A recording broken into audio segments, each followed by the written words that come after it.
Good morning, everybody. Trying to figure out. I don't want to use law and crime. I'm trying to find a stream that's not theirs right now. So, hold on, guys. Oh yeah, perfect. Here we go.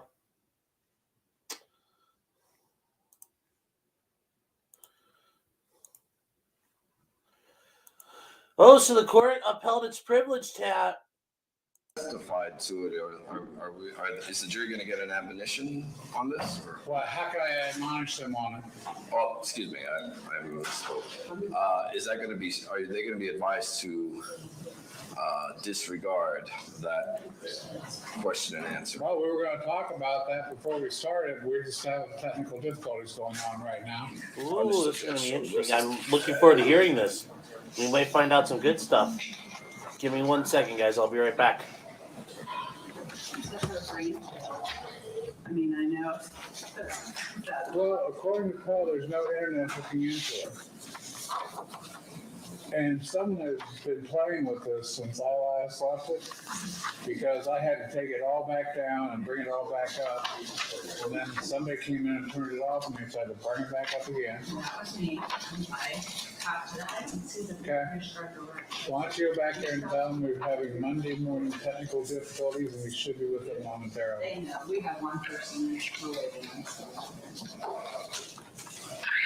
Probably stuck in the west side traffic. Yeah.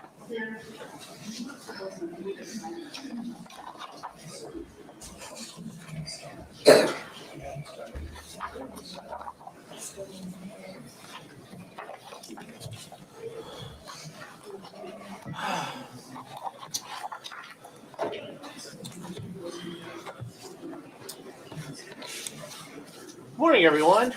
Happy Monday. Well, God, I apologize for saying that. I'm sorry. That's super cringe. Yes, here we are again. Morning, Matthew. Morning, Shannon. Good morning, Critter. Good morning, Sandy. Nothing's happened yet. We're waiting on the court. There was some sort of technical difficulty. And then they're going to talk about, I guess, on the record, what they made the ruling on. So we'll get the ruling, and then maybe I'll get a hold of those documents at some point, and then we can talk about them. Hi, Doris. Yeah, he might. I don't know if he's going to ask for a mistrial here. I mean, if it's a privilege issue, I could see him asking for it, but I don't know if this is going to be a area for it. But then again, though, every time I thought he would do it, he didn't. So maybe.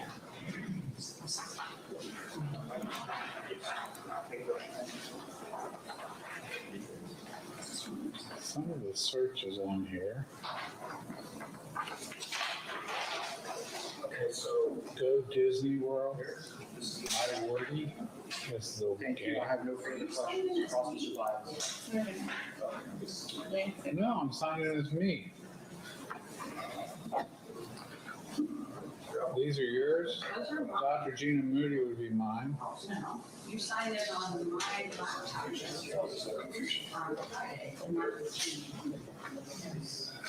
Yeah, but I'm getting my mail.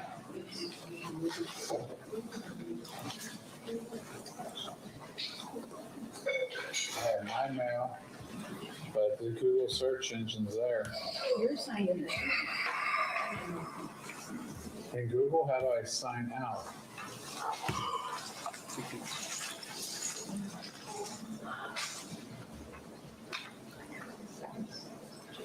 you have a Google sign that you use to I don't know. I'm not going to mess with it now. Yeah.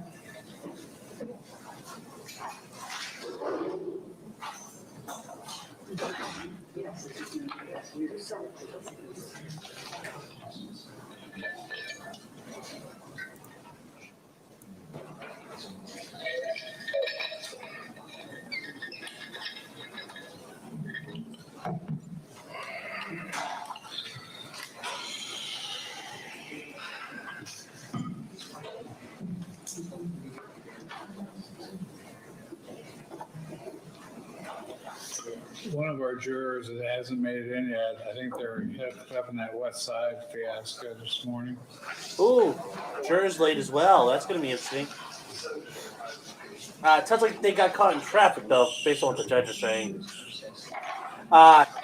Columbus traffic can be very nasty at times, so I know maybe not necessarily compared to bigger cities, but every once in a while, Columbus is a dumpster fire. But that person's on the way, and they will wait for that person. Oh.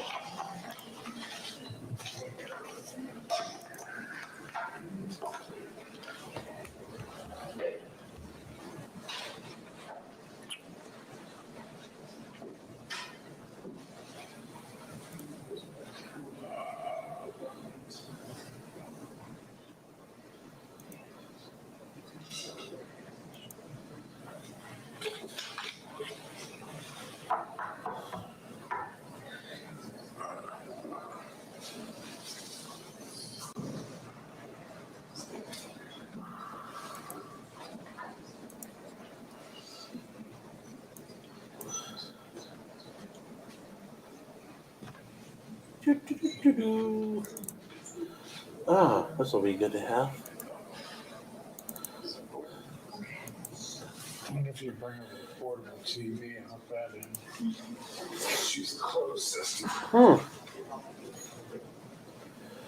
Wonder if they have problems with their projector.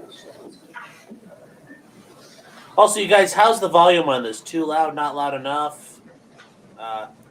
Just want to ask now.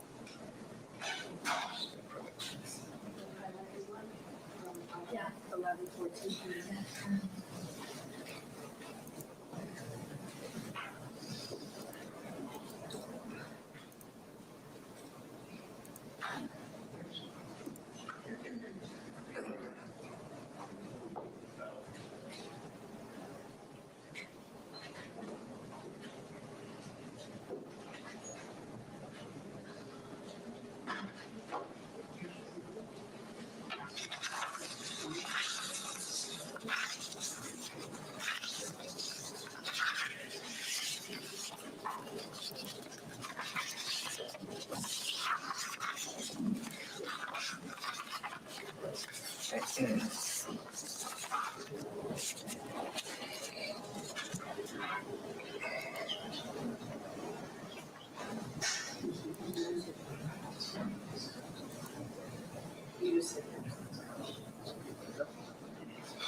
No, we're screwed, but we're taking hold of the provider, so we're going to plan B.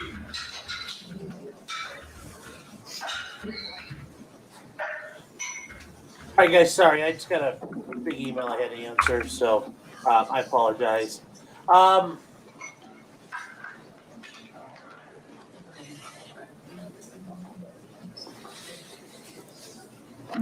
So it sounds like they're having a lot of technical difficulties and a juror being late. So it's kind of like, Hannah Montana time. It's kind of the worst of both worlds.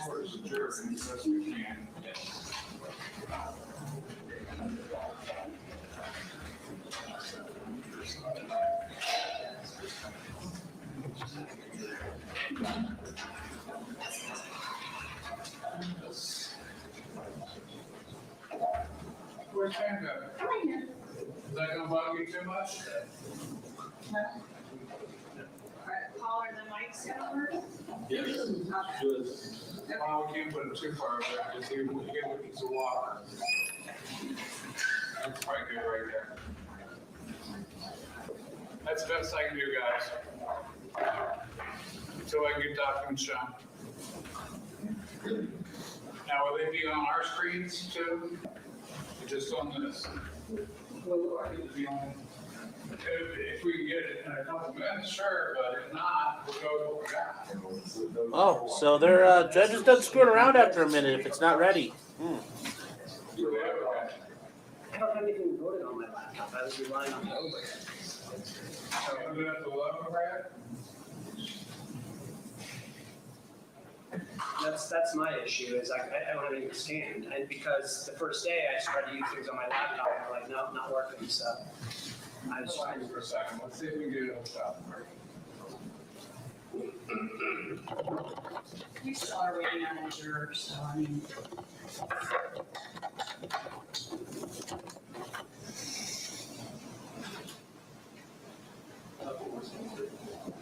Sandy, remember, this is the government, so court is like the DMV, except sometimes people go to prison out of it. So you shouldn't be surprised. Now we're probably not going to see crap they put on the screen, which does suck.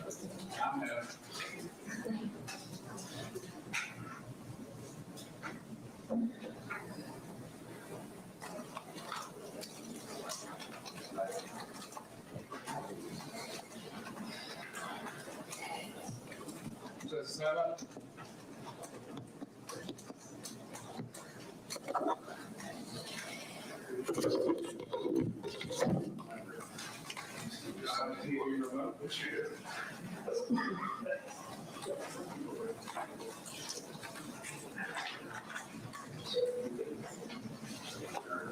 Okay. You guys have just the overhead screen. That's it. It's on here. All right. We can't see what's going on it, so I have to adjust accordingly. Can we move it back a little bit? So that way, if I need to see it, what's on the screen, it's what I'm pointing at, that might prove challenging.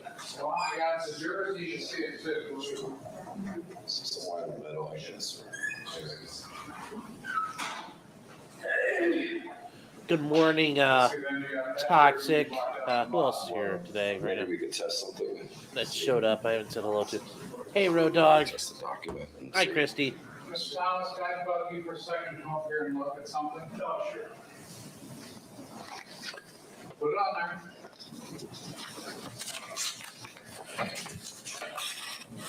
Can you see that in there? Or is that still in the way? So maybe like the lower left eighth of the screen or so is blocked. Yeah. Why don't you move it a little forward then? that one doesn't have a microphone. It's an extra table. That's his crutch. You know what, right there, I think that should work fine. Can you see there, Mr. Thomas? Okay. We'll make this work. Thank you, Bob. Let me know when this is over, my friend. Bob.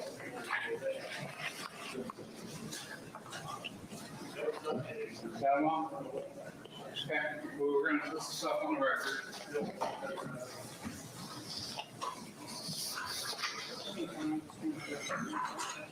Huh? Of course. Guys, I will kind of be here throughout the day. I'm at home working, but I'll be in and out, so I apologize in advance. Also, doesn't help. I think I might be getting a cold, or my sinuses are draining from getting it to 75 yesterday over here, and now it's 30 again.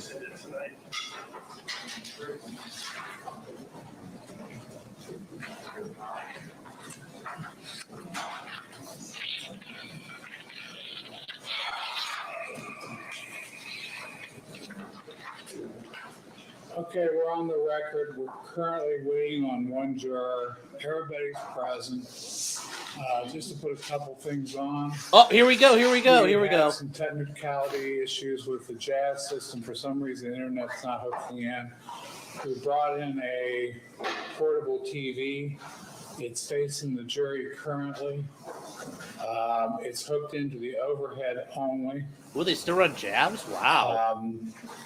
Paul is currently trying to get hold of the jazz folks to see what the problem is. He's already talked to the tech people over at the main computer center for the courthouse. Everything looks good there, so I don't know if it's a technical issue with them or not. I think that's got that issue pretty much. Paul's going to keep us informed as to what he finds out, so we're going to go with this. We broke up the other day, a decision was issued, and there were some collateral issues. Mr. Baez. Yes, Judge, I understood your order after we received it. The only issues that I think weren't spelled out for us were, of course, how we are going to cure Dr. Roth's testimony, where he made comments referring to documents that are privileged, thereby giving us the inability to cross-examine him on those points. And that was number one. Looks like the court upheld the privilege. Issue, I think on Swanner would be, we would request that the questioning of Dr. Swanner be outside the presence of the jury, so we could clear up that issue as to what report he was referring to and see if there's any further issues, rather than, of course, having to go through this whole stop and break until we figure out where we are. That is a good point. They're going to have to go back and find out what other witnesses talked about these reports. If in fact he was relying on anything at all. So in light of that, I think those are the two present issues for the court to determine as to how we're going to go, how we're going to move forward on those points. Son?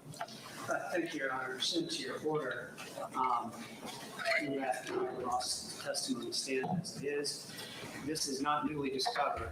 In response to the defense subpoena twice, it was told to them that this report is based on confidential material. We are providing it as a response to your subpoena, and we will waive that privilege. So this is not newly discovered as regards to Dr. Roth.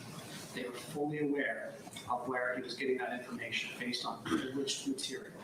In fact, we, as attached to our motion, Judge, were some emails between Ms. Grubb and Ms.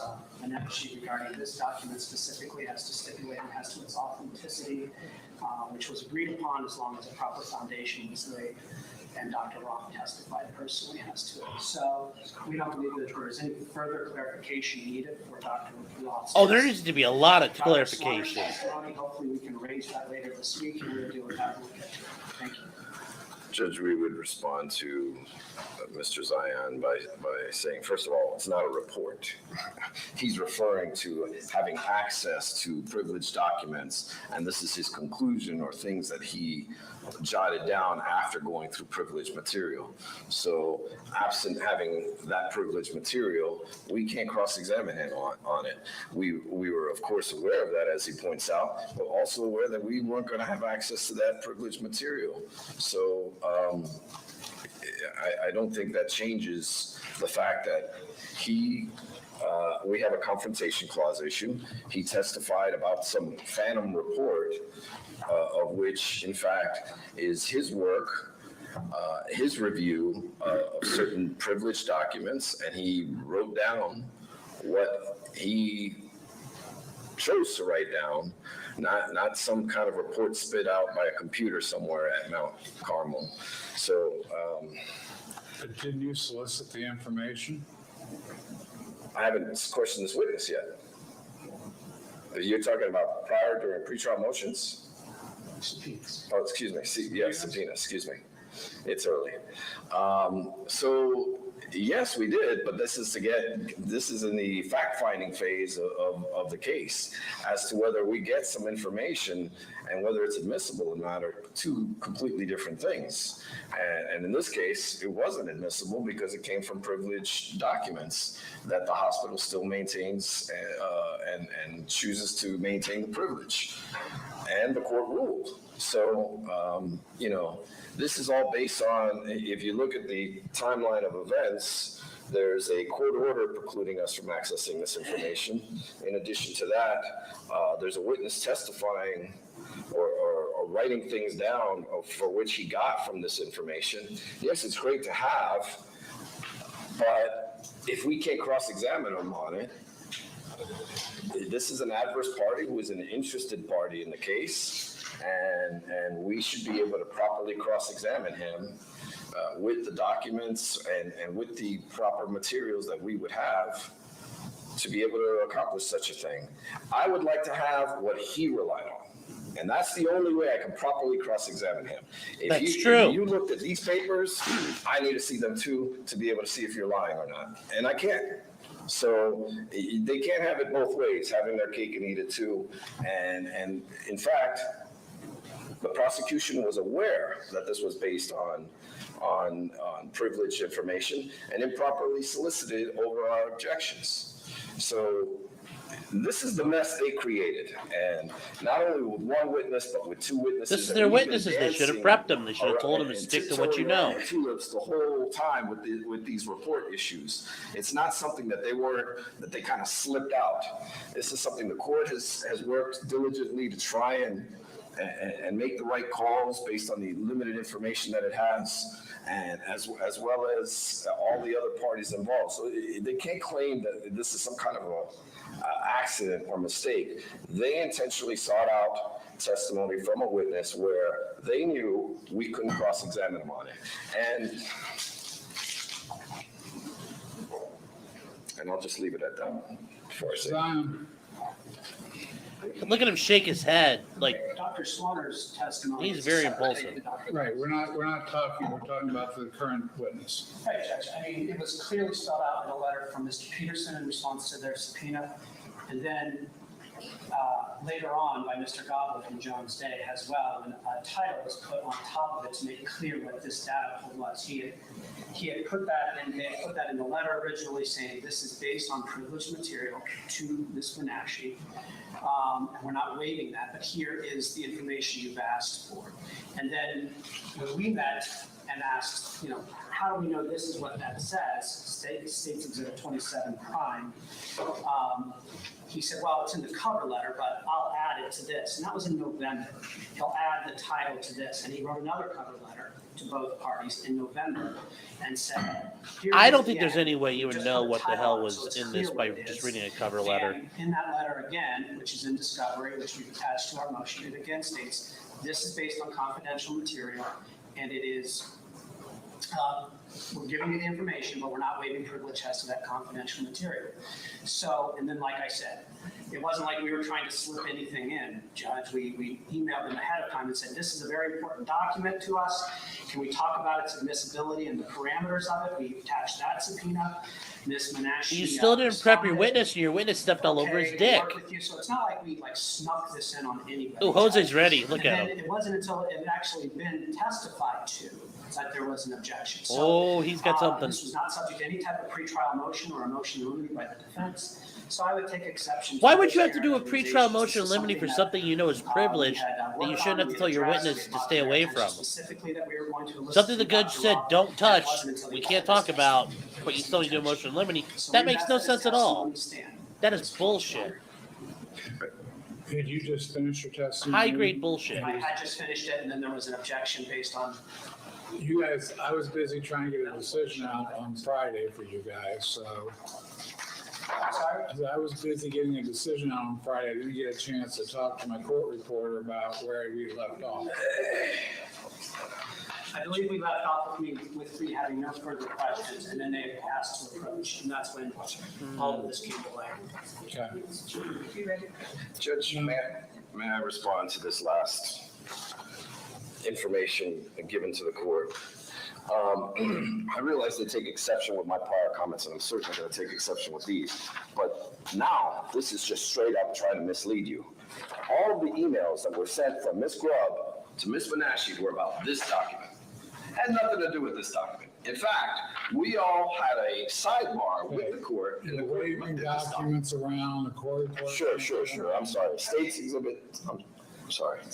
States Exhibit 27. He didn't tell the prosecutor that. Was the That's a little subject of the sketch. sidebar. It's what the prosecutors showed the court. We had Ms. Menashe come up, and she confirmed the conversation. We had this whole conversation at sidebar over States Exhibit 27. Now he's trying to pass off that this whole conversation revolved around States Exhibit this other States Exhibit 27, which is a completely different document. I don't know why he's labeling it the same. 27 prime is what it is. I'm sorry? 27 prime. Little accent over it. Yes. Okay. That just shows us it's the same exhibit, just different format. It is not the same. Well, it is not what was sent around, and it is not, and it did not have this title up top. So we're talking about two completely different things that would have placed us on this. To me, I read this and I say, okay, well, it's a summary document, and that's what it was passed off as. This then gives more information where they say, where it's titled, and I'm referring to 27 prime. Oh, he's getting loud. He's starting to like drown out the mic. Where it states all instances in which patients within Mount Carmel Health System Hospital received a dose of fentanyl at or above 500 micrograms while not in an operating room setting or on a ventilator, September 2013 to September 2020. And it says all instances. I don't have anything to be able to cross-examine him on this. And I don't have any of the documents to be able to say, to be able to ask him, to be able to inquire as to whether this is all of the specific instances. This is one man's testimony based on one man's research, and he took it from privileged documents that we don't have access to. So for him to get up there and be able to testify to something that is a fact, we should be able to confront him on it. And then to try and pass these two documents off as if they're the same thing is simply just not appropriate. Why wasn't this raised in your pleadings Friday? I had no idea that they were going to try and pull something like this. He went relabeled it on the record. I saw him label it on the record, but I didn't have any idea what he was doing in terms of that. Well, all I knew is I was objecting to all this. How would he know what argument this guy would make this morning? Regardless of what he decided to label it as, but now somehow they're passing off an Excel spreadsheet to try and make it look like it's a computer printout, number one, and then adding some type of sentence or two which bases an actual conclusion of fact. And one, nothing could be further from the truth on that, in terms of that it is an actual computer printout, and two, there's no way to cross-examine him on this. Yeah, there's no way to know who wrote those, who made these now. That's it. There's concerns about that. Well, I don't see a value in giving them some type of limiting instruction. It's privileged material. It should have never been solicited. It's out there, I realize, but am I going to bring accent to it by saying something to them? You should. I think we're going to assume that this jury, we all went into this case assuming that this jury was going to follow your instructions. And if you instruct them that they are to disregard that question and that answer and not consider it, I think in terms of the record, for appellate purposes, and for the final determination of this case, they have to be able to follow your instructions. And look, I don't like the fact that you have to point it out and bring it up to them at all, because it never Good should have point. been solicited in the first place. But we're in this position, so He's doing both, Matthew. something has to be done about it. You always protect the record. You Even want if you think Brenham? you're going to win. Anything else for the record before we get to bring him in? Just so we're clear, Judge, are you going to give a limiting instruction or not? I'm thinking. You should. If you decide to, we have additional things we would ask then after that. Oh, God, now they want more. Hi, Bob. What are you going Thanks to for want in joining. addition if let's say I do say you disregard the last answer in question. What else are you going to need? Before you ask to recall this witness, we will subpoena him and ask him to recreate that document, not using privileged information, see if it's possible. But you can do that on redirect. Not if you say we can't ask it, and not if you're limiting that question as being disregarded and stuff. So Do you want it on a sidebar, or do you want to proffer it, or what do you want to do? I'm still debating on whether I should give it or not, because I don't think it's a particularly great idea right now. Judge, But that's my gut. my understanding of this situation is they asked for this information, and they were provided this information with the understanding that we use these confidential Greeley reports as a way, because the information had already been gathered. So we looked into those reports that the court had deemed confidential and produced this for you and told them that. And then when I was like, what does this document say? And that was, as I said on the record, I wasn't trying to sneak anything in. 27, I believe, is what was shown to Mr. O'Brien. I just had it mislabeled. And 27 prime is the report that clearly says Husel's the only one doing this in the whole system. So, and that was just a mislabeling. We had 300,000 documents, and I said that clearly. So Dr. Roth used the confidential material to respond to their subpoena, told him he was doing that, and here it is. Only Dr. Husel's using it. They were trying to find every other doctor in the system that does what Dr. Husel does. Well, guess what? No other doctor in the system does it.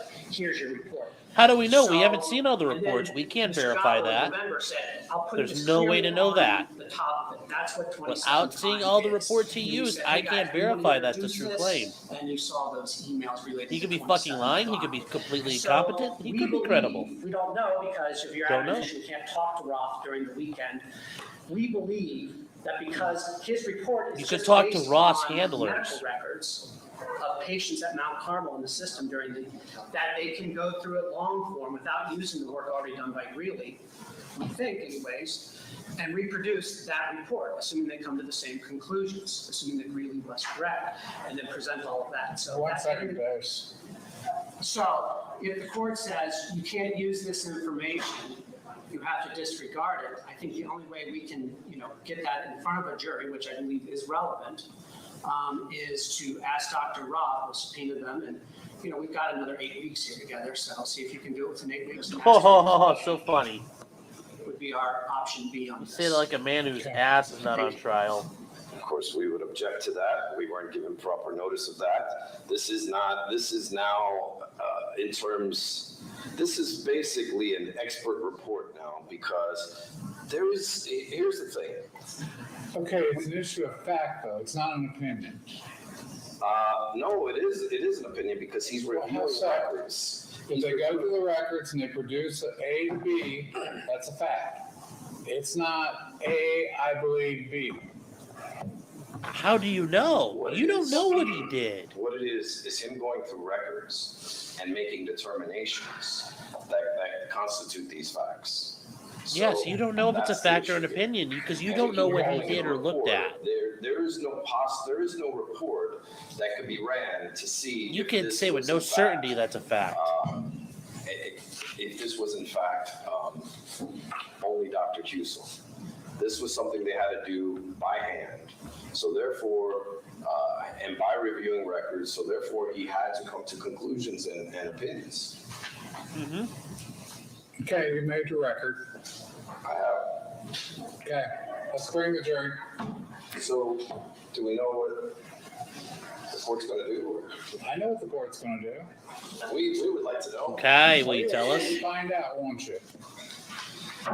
I'm not gonna give a curative instruction at this point in time. I wanna see where it develops. No. So how do I address this in cross-examination? That's where I'm. Carefully. Yeah, he doesn't know where to go. There's no limiting instruction. Carefully. I mean, Well, That's a fair I'm answer. still trying to figure out how all this post stuff's relevant anyway. Okay? But that's aside. I would just leave it alone for now, get going for a while, and then we can see where it goes, and then I can, if I change my mind, I'll let you know. Or you can try to tackle it, but you gotta do it carefully. Well, if you don't give a limiting instruction, it doesn't really. How do I know what the guide rails are if you won't tell me what they are? Like, I don't know where they're at.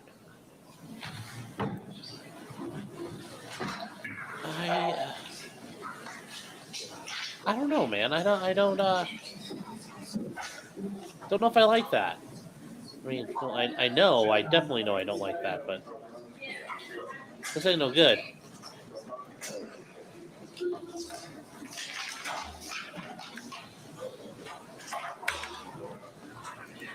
All right.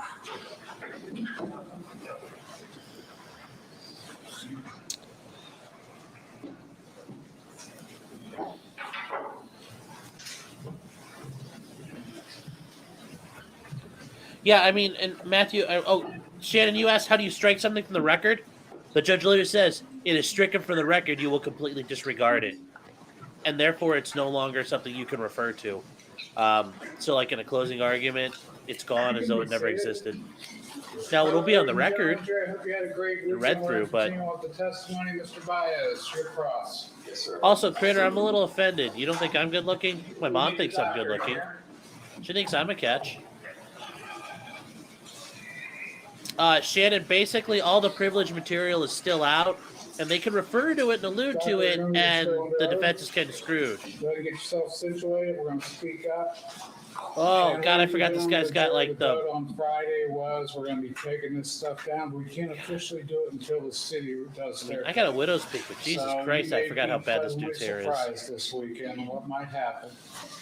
Of course, I'll probably be in line, but that's beside the point. Yeah, but Bob, in a Okay? people on a vent or in the OR, in an OR, you go through tons of drugs, so that's... I understand the difference there. And before you get started, I should explain that device there right beside you. Yeah, I'm trying to work on the CC thing for you guys. We're having technical difficulties on the big screen. So we went with plan B, okay? It's to aid and assist you. It's not as nice as the big screen, but we're doing our best until we can figure out why our provider doesn't have it as connected up so we can do our thing. So with that. Good morning, Dr. Ross. Good morning. Sir, this is the first time we've met, correct? Correct. And we've never spoken prior to today. That's correct. And yet you have had numerous conversations with the prosecution in this case. I've had two. Yeah. Two.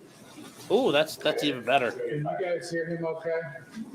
You want some volume? Give us some volume there. Yes, Judge. Sir, how many times prior to this case had you been to Mount Carmel West? Prior to this case, Yes. probably 2 or 3. Married, over not the buried. years. Jeez. And you testified yesterday. Guys, I'll be popping in and out this morning. Yesterday. You testified during direct examination that you are the chief clinical officer, correct? That's correct. It is a fact, sir, that your title is you are the executive vice president at Trinity and chief clinical officer. Isn't that a fact? That is correct. Okay, so the chief clinical officer is actually your second title. Is that fair to say? I suppose there are a number of executive vice presidents. Okay, but you're basically, as it relates to this case, the guy from corporate.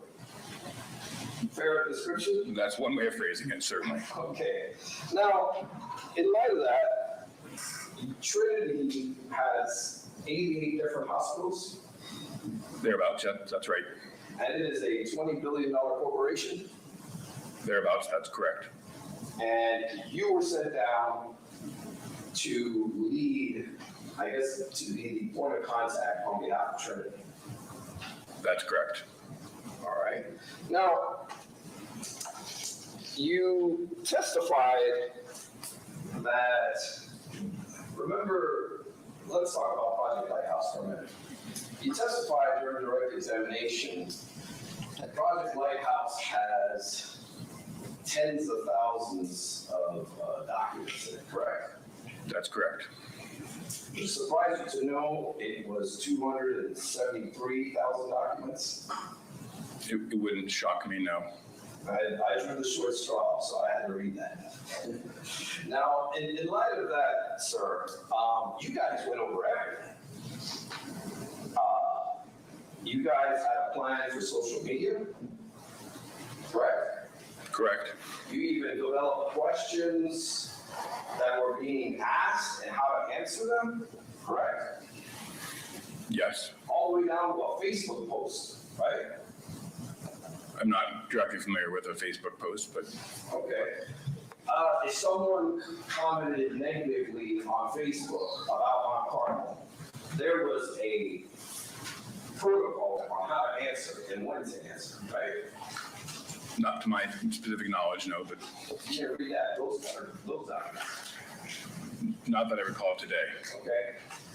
And then, in fact, you had the media broken down by individual TV channels as well as print media, correct?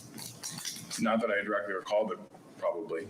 Do you recall reading, we're gonna get into a lot of these documents today, sir. You came prepared to answer them though, right? Yeah, to the best of my ability. So every single channel was broken down as well as their questions, correct? Not that I directly recall, no. Not to that degree of specificity. Do you recall that there were even statements of off-the-record conversations with the media? Not that I recall. You do know what an off-the-record conversation with the media means, though, don't you? I do. Okay. And so the ladies and gentlemen of the jury know this. This is when someone wants to tell the media something, but they don't want the media to tell the public who in fact gave them that information, right?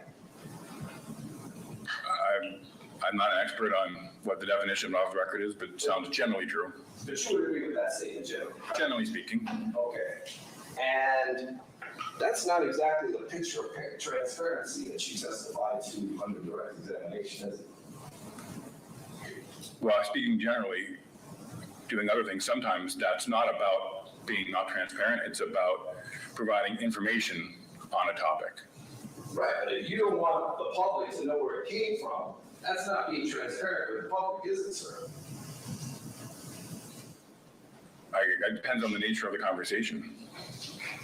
So, in your definition of transparency, it's okay to give information so long as people don't know where it came from, No, I would not agree with that. okay? But you would agree that there were numerous off-the-record conversations with the media on behalf of Mount Carmel and Trinity that did occur in Project Lighthouse. And that, as I said, not that I directly recall. And again, oftentimes they are about, details about how things function, not about things that are contrary to what's being said. I find that answer interesting, sir, when you in fact were the point person. Stepping away for a little bit, guys. But I'll be watching and listening in the background as I get some stuff done. I was one of them, Okay, so, and you do your job thoroughly, right? to the best of my ability. Okay, so you didn't testify about anything having to do with the press on direct examination, did you? I only asked the questions that were given. The prosecutor went from the first call you got on this case to the last thing you did. Remember all those what happened next and what happened next and what did you do next questions? Generally speaking, yes. And not once did you tell the jury that you were the point person on behalf of Trinity for all things discussed in the meeting. Objection, Your Honor. Sustained. Not once did you testify about the media under direct examination, correct? Objection, Your Honor. Sustained. Let me ask you this. You talked about this villain document. Do you remember that? Yes, And do you remember, sir, being shown States Exhibit 27A? Do you see that there? I can't. Yes. Okay. I And know it's not what it used to be. can you see that, sir? I cannot see that. Okay. I'm going to twist this a little bit your way.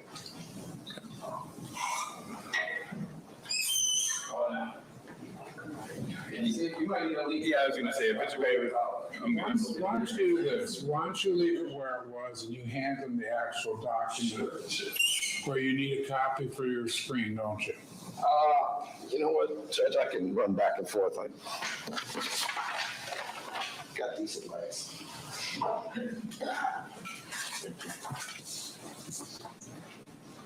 Remember that document, sir? I do. And you remember being asked by the prosecutor about the fact that that document didn't have a logo on it and stuff like that? You remember those questions? I do.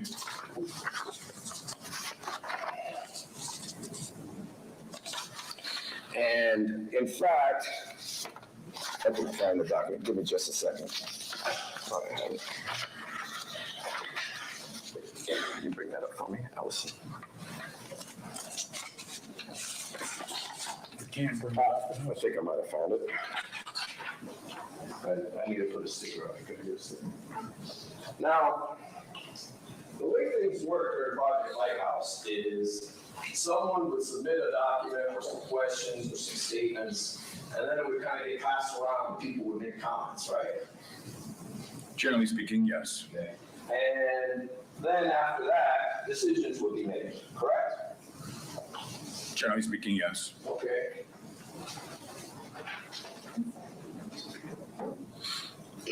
I'm going to show you now what's Defendant's Exhibit MCD6. Okay, first I'll bring it up so that the jury can see it, and then I'll kind of figure this out. Can you see that, sir? Not exactly, no. Okay. May I approach, Judge? You may. Can I do it constantly without? Yeah.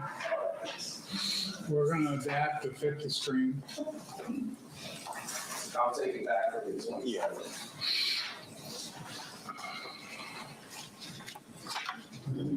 A little bit magnified. You can do that on this.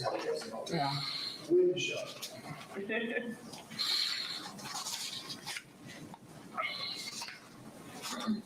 Okay. You see that? Yes, sir. All right, let me get it so I can show it to the jury. Yeah. It used to be that we would just like either wave it by you or, so technology's created this monster, so to speak. Well, when it didn't work this morning, it did not make my morning at all. So let's see if we can do it there. I'm gonna zoom in first and then I'll bring it to, You can't see how far you zoomed in. I can see it through the reflection on the plexiglass. So that plexiglass is serving some purpose.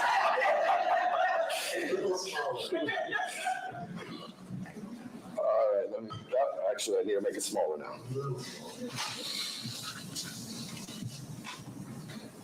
Say, right there? Okay, good. Okay. Do you see that? Yes, sir. Okay. Now, you recall when you read this, it talks about after seeing version 1, emails between Mark, Brett, and Melissa about gaining alignment on big themes. Do you recall that? Yes. Okay. So this is, in fact, a Mount Carmel document, right? Yes. And in fact, it's internal, right? Yes.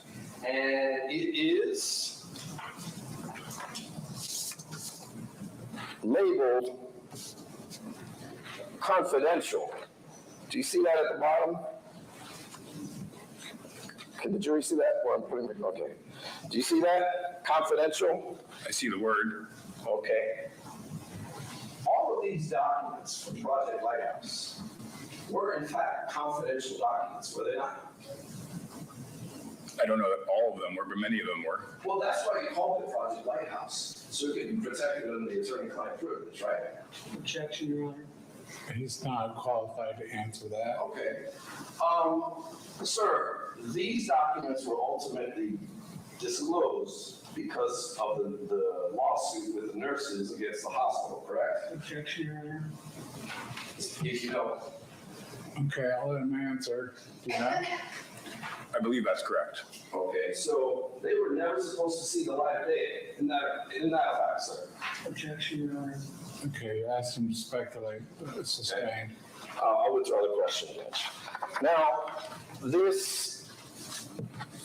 statements that you told the jury under direct examination about who is to be made the villain, who's to be the victim, and who is to be the vindicator.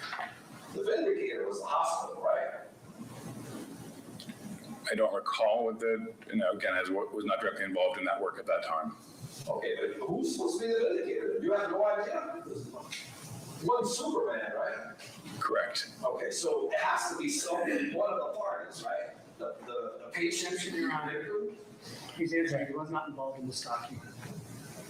Okay, it's a compound question right now. Sure. Okay. I'll Rephrase. rephrase. Under this scenario, sir, you know that the victims were supposed to be the patients, right?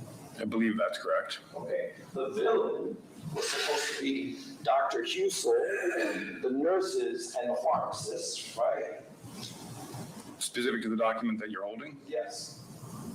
I believe that's correct. Okay. And the vindicator would be Mount Carmel, right? I believe that's correct, specific to the document that you're holding.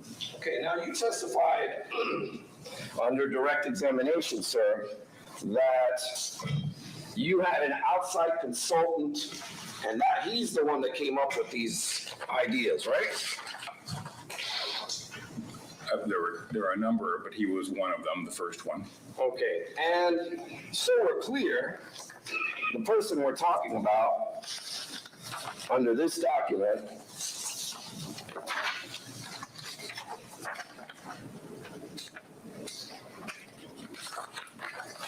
Okay, you remember, you gotta say what the document is. yes, I'm still on MCD 6.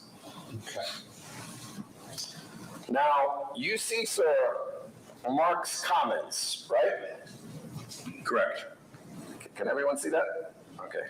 And then right below that, all of the choices and the discussion topics. Do you see that? I do. Okay. Now, on the document that you were shown under direct, well, let me strike that. Let me ask you about this. Mark is a gentleman by the name of Mark Weaver, right? That's correct. Okay. Weaver. Weaver. Yes. And Mark Weaver is in fact considered the communications counsel. Is that correct? To my knowledge, he was not functioning as counsel, he was functioning as a consultant. Right. But you know that he is, a former prosecutor of 20 years, Objection. worked for the Department of Justice. Okay, there's an objection. Relevancy, Mr. Mark Weaver's qualifications and background. We're discussing, this has been brought up. He's also objecting you're testifying. You didn't ask him what his credentials were, did you? I'm asking him now if. No, he's you're aware. testifying now. Okay, I'll Ask him the question. I'll ask it a different way. Since the prosecutor brought up what you consider his document under direct examination, I want to ask you, are you aware, sir, that Mr. Weaver was a prosecutor for 20 years, worked for the Department of Justice? Same.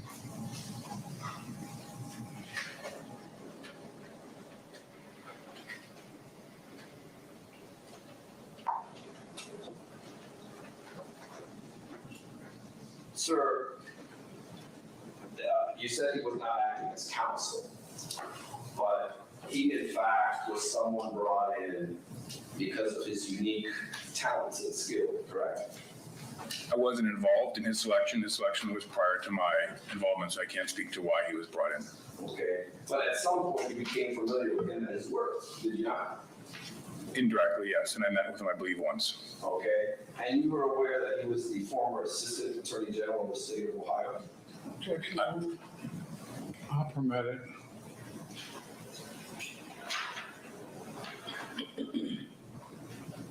You are, I was not aware.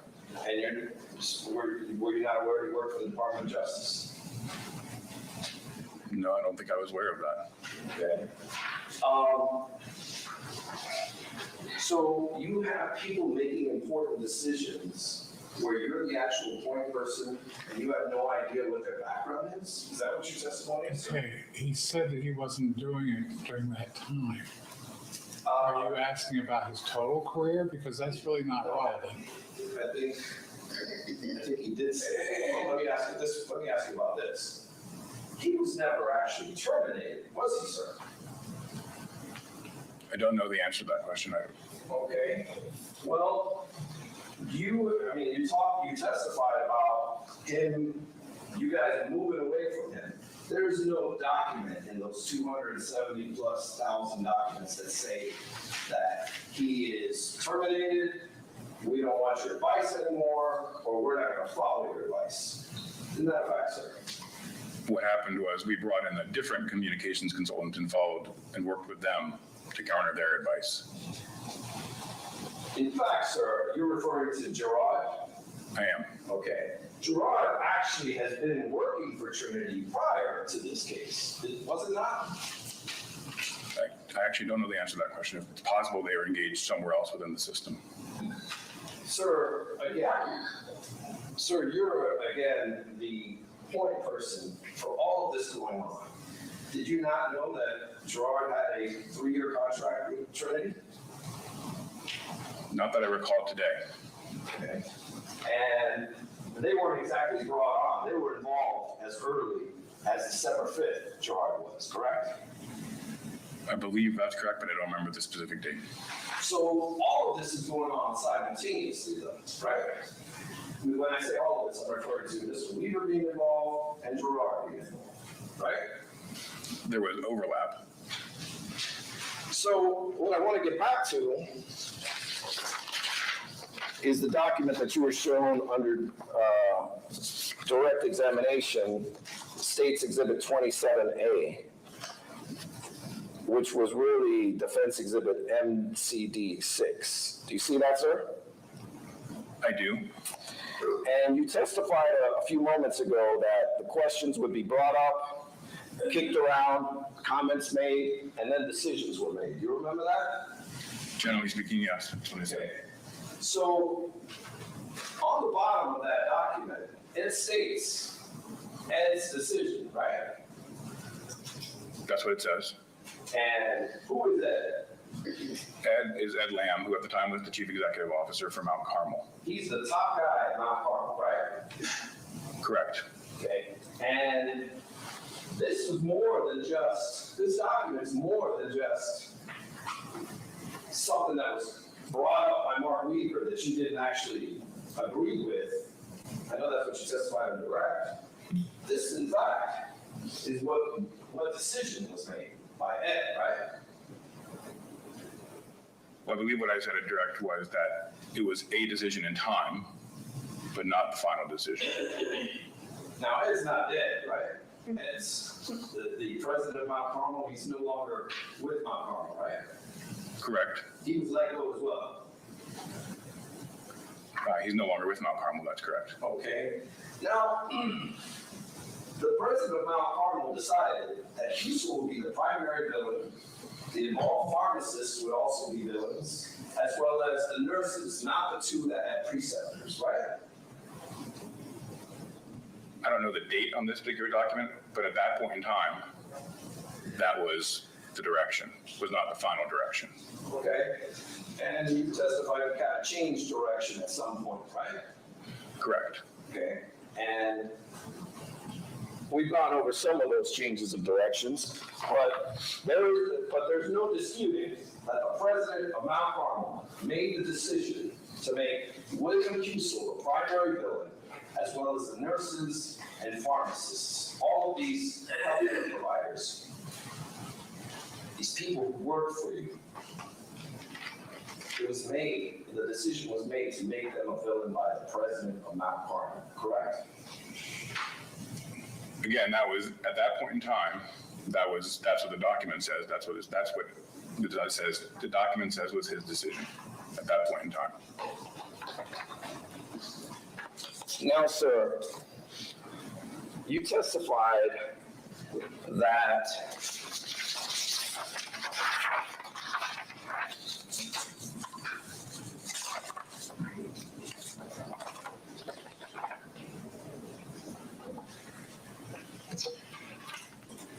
you met other direct examination you talked about, and in fact, when I asked you earlier, you said you met with the prosecutor 2 times, right? I met with Mr. Zion 2 times. Well, when I say prosecutors, I'm referring to every prosecutor that's ever touched this file. Oh, apologies. I met with Mr. Zion 2 times. Okay, well, that may have been my question, but as far as your direct examination, over the last couple of days, you only discussed 2 meetings, correct? I believe I don't remember exactly, but I believe I discussed 2 specific meetings. I did not say I only met with them 2 times under direct. So we're clear, you talked about the first meeting you did not go to, that was done with Mr. Greg Peterson, the criminal defense lawyer. And you also talked about the first time you actually met with them, which would have been December 17th. Isn't that a fact? Sounds right, yes. Okay. Then, subsequent to that, you met with them, and this one you did testify to on January 10th, did you not? Yes. And you stated that the reason for your meeting with them was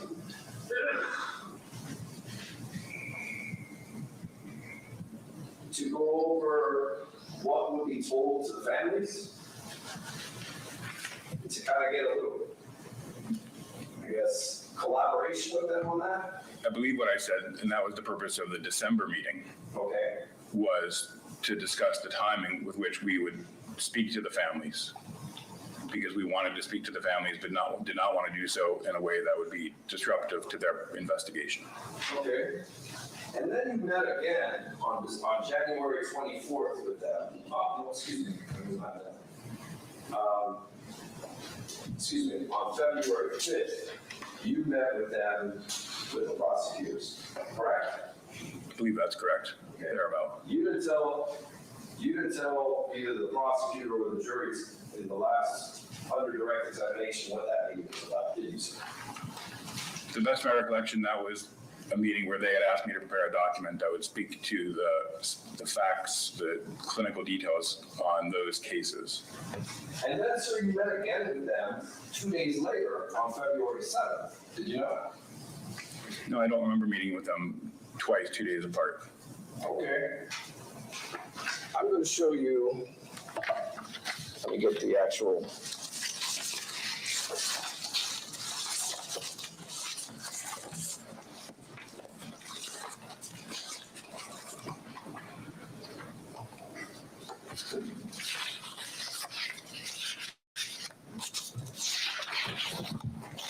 If I could have the courts and indulgence, Judge, I'm sorry. I want to make sure I get the document.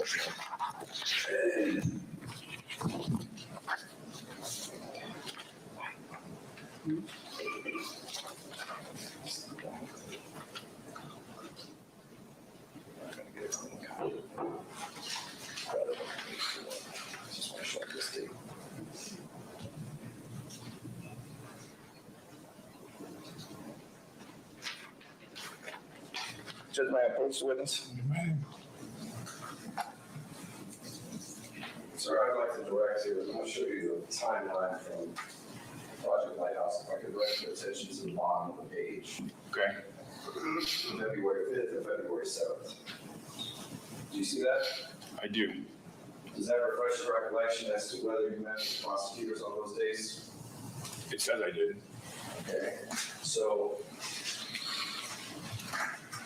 that's no, it doesn't refresh your memory? It does not refresh my memory. I do not remember meeting with them twice, 2 days apart. I remember meeting with them in early February. okay, so you don't remember that. Now, let me ask you this. What about February 27th? Oh, I'm sorry.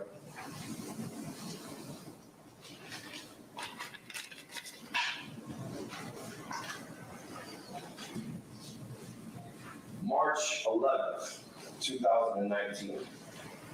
Do you recall meeting with them on that date? I remember meeting with them early March. I'll assume that, I don't remember specific to March 11th, but I remember meeting with them in early March. Okay, and then do you remember meeting on March 14th with the detectives? Yes, I do remember that. Okay, so fair to say you met with them a lot more than twice, right? Again, I believe your question earlier this morning was meeting with Mr. Zion, but I met with them prior to the entire prosecution team more than twice, yes. Now, sir, you also, remember when we were talking a moment ago about meeting with, or I'm sorry, having off-the-record conversations with the media? You said that occurred, but you weren't necessarily aware of it. I don't recall being aware of it, that's correct. Okay. Now, you in fact, sir, met with the Columbus Dispatch, did you not? We did. Okay. And you had an off-the-record conversation with them, did you not? I believe those conversations were on the record, but Okay. It's funny, I Googled and I looked at, did research on, and I didn't see a single quote. Objection, Your Honor. Okay, you test sustain. You can ask questions. Are you aware of any stories coming out from the Columbus Dispatch that has your name on it? Or your quotes? I believe so, yes, sir. So there's actual quotes of your testimony, of your statements with them? With the Columbus Dispatch? Yeah. I believe so, yes, sir. And you met with them not only once, but twice, did you not? I believe that's correct. So you had a little more involvement when it came to the press on this issue than you have testified to under direct examination, right? Okay, sustained. You were quite involved with the press on this case, were you not, sir? Yeah, I believe what you're referencing is, when I was referencing is the early part of the process. I was involved in it later in the process. That's correct. So your testimony is that it was something you did later on. That I was not involved early in the process. I was involved toward the end of December and thereafter.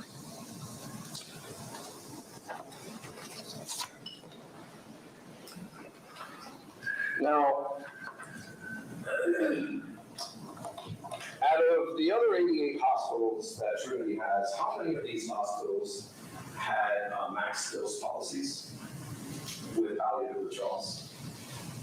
To the best of my knowledge, none did. Okay. And so Mount Carmel was not an outlier in that area. That's correct. Okay.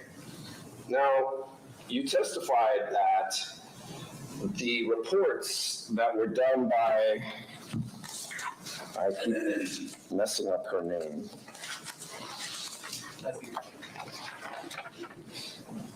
Leslie Bowman, the Project Lighthouse reports. You testified in the direct that there were 5 reports, right? Correct. And you also told the jury that that the report parameters kept being expanded so that you would make sure you had all the patients that might have been affected. You recall that testimony? I do. Okay. Now, I want to go over the parameters of the search. Okay. And I'm showing you Defendant's Exhibit MCD 14. Can you see it?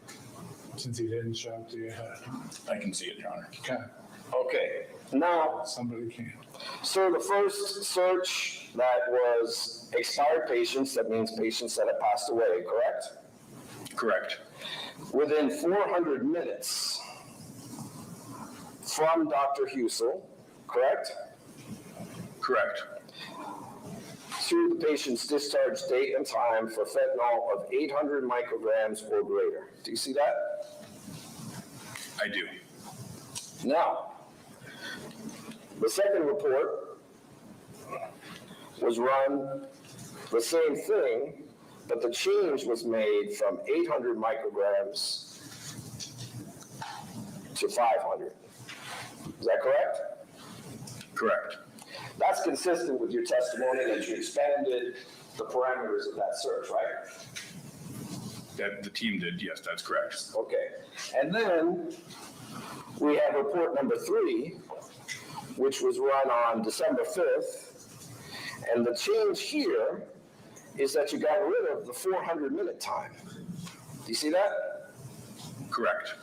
So that would have expanded the search, right? That's correct. And December 5th is the date that you notified the prosecutors on this case that there was a potential criminal matter, right? That Mount Carmel did, that's correct. That's Mount Carmel. Yes, sir. Now, this is the report where Tracy Young's name comes up, correct? That's correct. And that's because after receiving 2,500 micrograms of fentanyl, she went on to. Sustained. Well, okay, and that report indicated that she had received 25. Let's go sidebar. You guys haven't talked to each other all day, I know that, so get busy. Ms. Schaefer? Relax, doctor, we'll be right with you.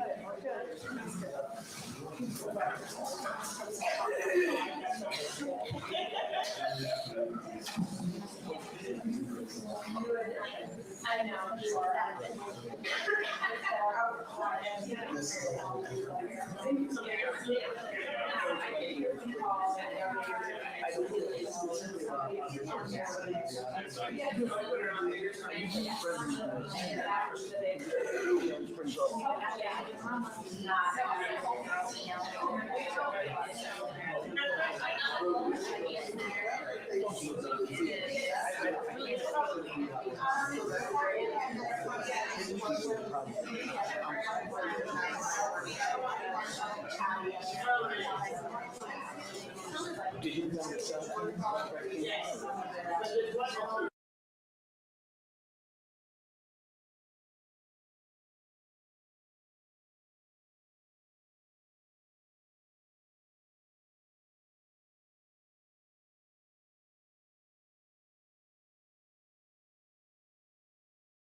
We've got quite the obstacle course there for you, don't we, Ms. Schaefer?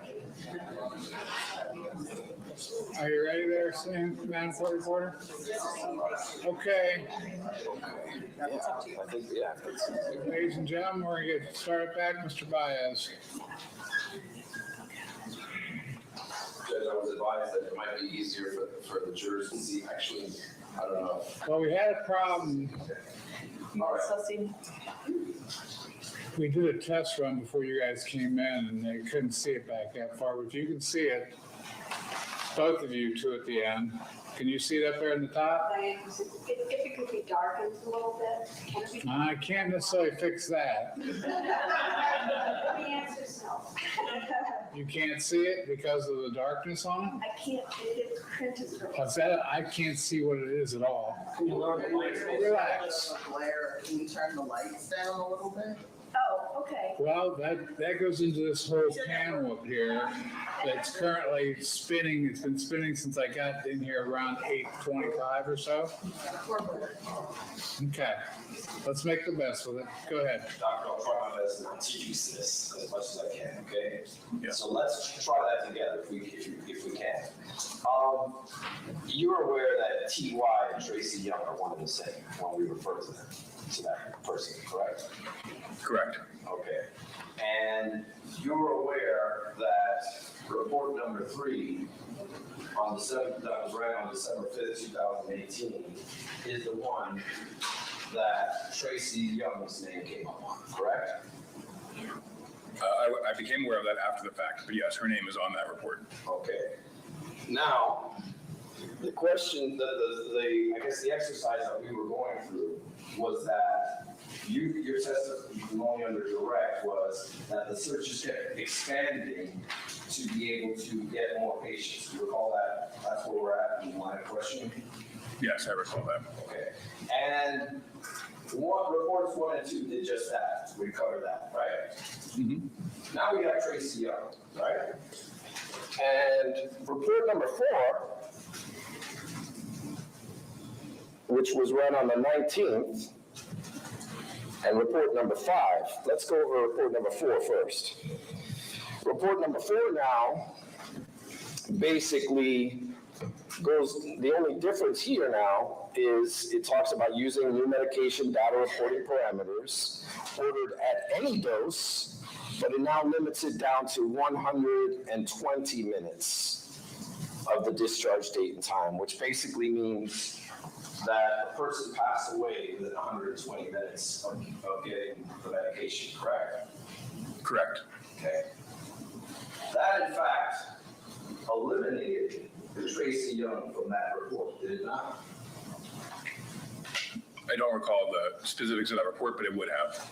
It would have, because you know Tracy Young lived for 9 days after receiving this dose of fentanyl, correct? Do you know whether that, do you have actual knowledge that she lived that time? I do have actual knowledge. Okay, you can answer.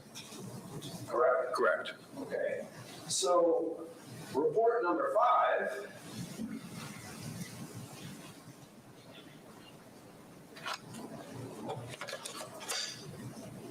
Also limits it to 120 minutes, correct?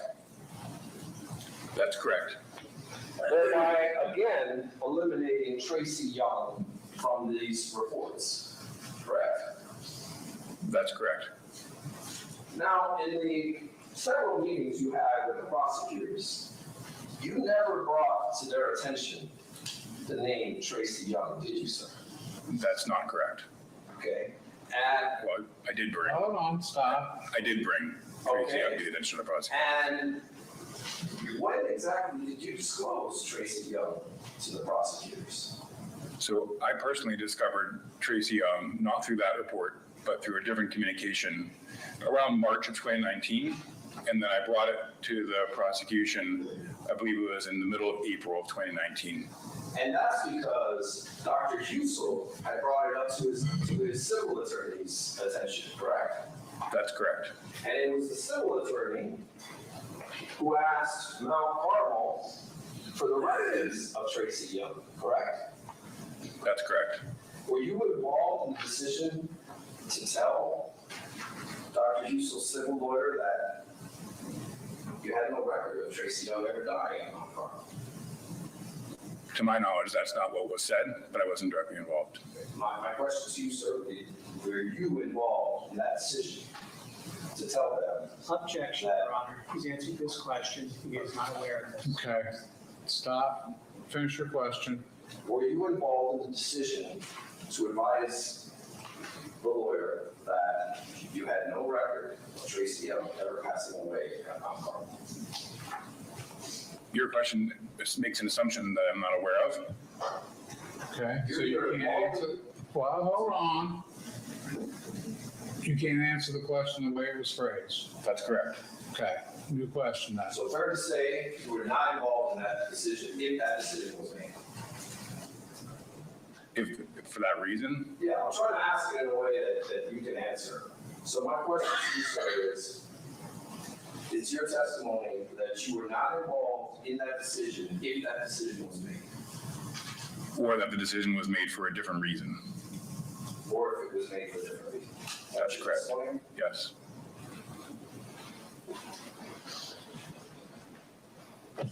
So, had Dr. Husel Never brought this to everyone's attention based on his experience, you would never have brought it to the prosecutor's attention. It's been asked and answered. I'll withdraw the question. now, sir, You testified under direct examination that you believe that the nurses and pharmacists who were at bedside and critical witnesses in this case were spoken to by human resources after the detectives, right? I believe some were before and some were after. But that wasn't your testimony, was it, sir? Under direct examination, you testified specifically that the detectives spoke to, let me finish your question. The detectives spoke to the nurses and pharmacists before human resources spoke to them, correct? I believe what I said, but I don't directly recall, is that after they requested that, we stopped. But, and most of them were after. So you're not aware that that in fact did not occur? That all nurses and pharmacists involved in these 14 patients were spoken to before, not only by human resources, but also by risk management? Objection, Your Honor, since that's not in evidence. Okay, It is sustained, evidence, Detective Gillette. sustained, rephrase. Sir, are you aware that the 14 patients involved in this case were spoken to two different individuals at different times before detectives ever spoke? Objection. Okay, sustained. Let's go sidebar here. Ladies and gentlemen, entertain yourselves. Come on, let's hear some noise. You want me to throw you in back and make you come back? Okay. And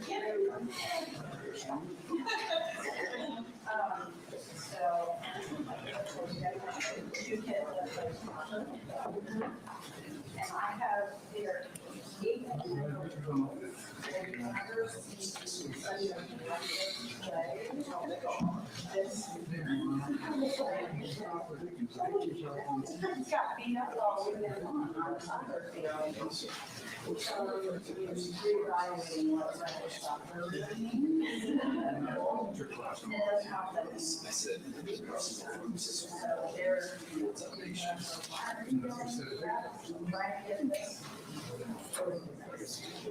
It gets worse as they get older.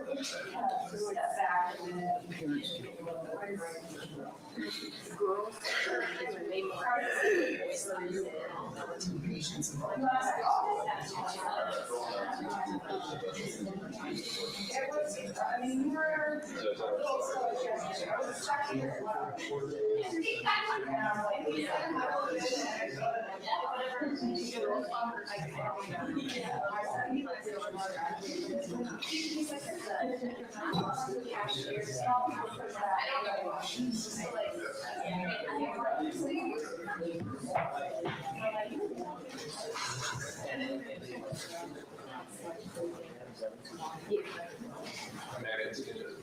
Hold on.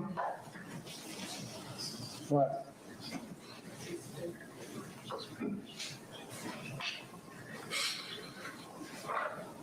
Okay. Do we know when? Okay. You may. Dr. Roth, if I'm looking a little bit, I apologize. I made a major mistake in my question. Are you aware that the nurses and pharmacists involved in the care of these 14 patients, I had said patients earlier, but I'm referring to the nurses and the pharmacists, that they were spoken to third by the detectives in this case? Once again, objection, Your Honor. I believe that's not in evidence. I'll permit it. Do you know? I do not know.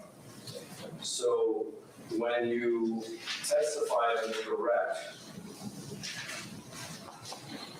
it was your impression that the nurses and pharmacists have been spoken first to the police and second by human resources? That was my belief and understanding, yes. Okay. Now, the pharmacists, I'm sorry, the patients in this case, you testified under direct examination that you met with Ron O'Brien and also the Vice President of Planning and Strategy to discuss who would speak to the patient's families first. Do you recall that? As I said a few minutes ago, yeah, what we said was that we wanted to speak to the families and let them know, but wanted to do so in a way that would respect their process. And you also stated that you wanted to be transparent to the families, right? Correct. Okay, so, sir, I want to ask you about your transparency with the family as it related to the conversations with these 13, I'm sorry, with these 14 patients. Were you being transparent with the family of Jeremiah Hodge and told them that 23 minutes before the palliative extubation, that Dr. Husel had performed CPR on her Objection. and brought her back? Brought her heart back. Did you tell them that? Objection. I sustained it.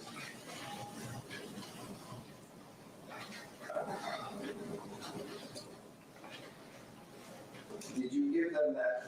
Okay. Judge, I think we're going to get to a sidebar. Yeah, well, we can do a quick one over here. That's no problem. These guys, why don't we send them on their break just a few minutes early? And let's take 15 and then we'll deal with it. So ladies and gentlemen, see you in 15 minutes. Have a wonderful break. All right.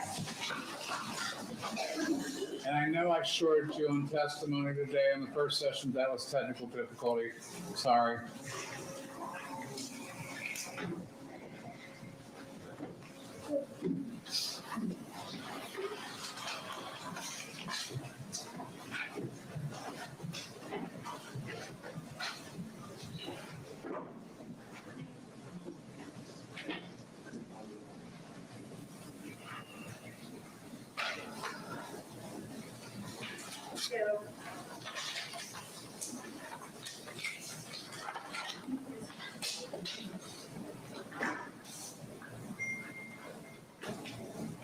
Okay, y'all can be seated. Hold on, you can see for a second. Doctor, did you do any of the interviews with the families? I did not. Okay.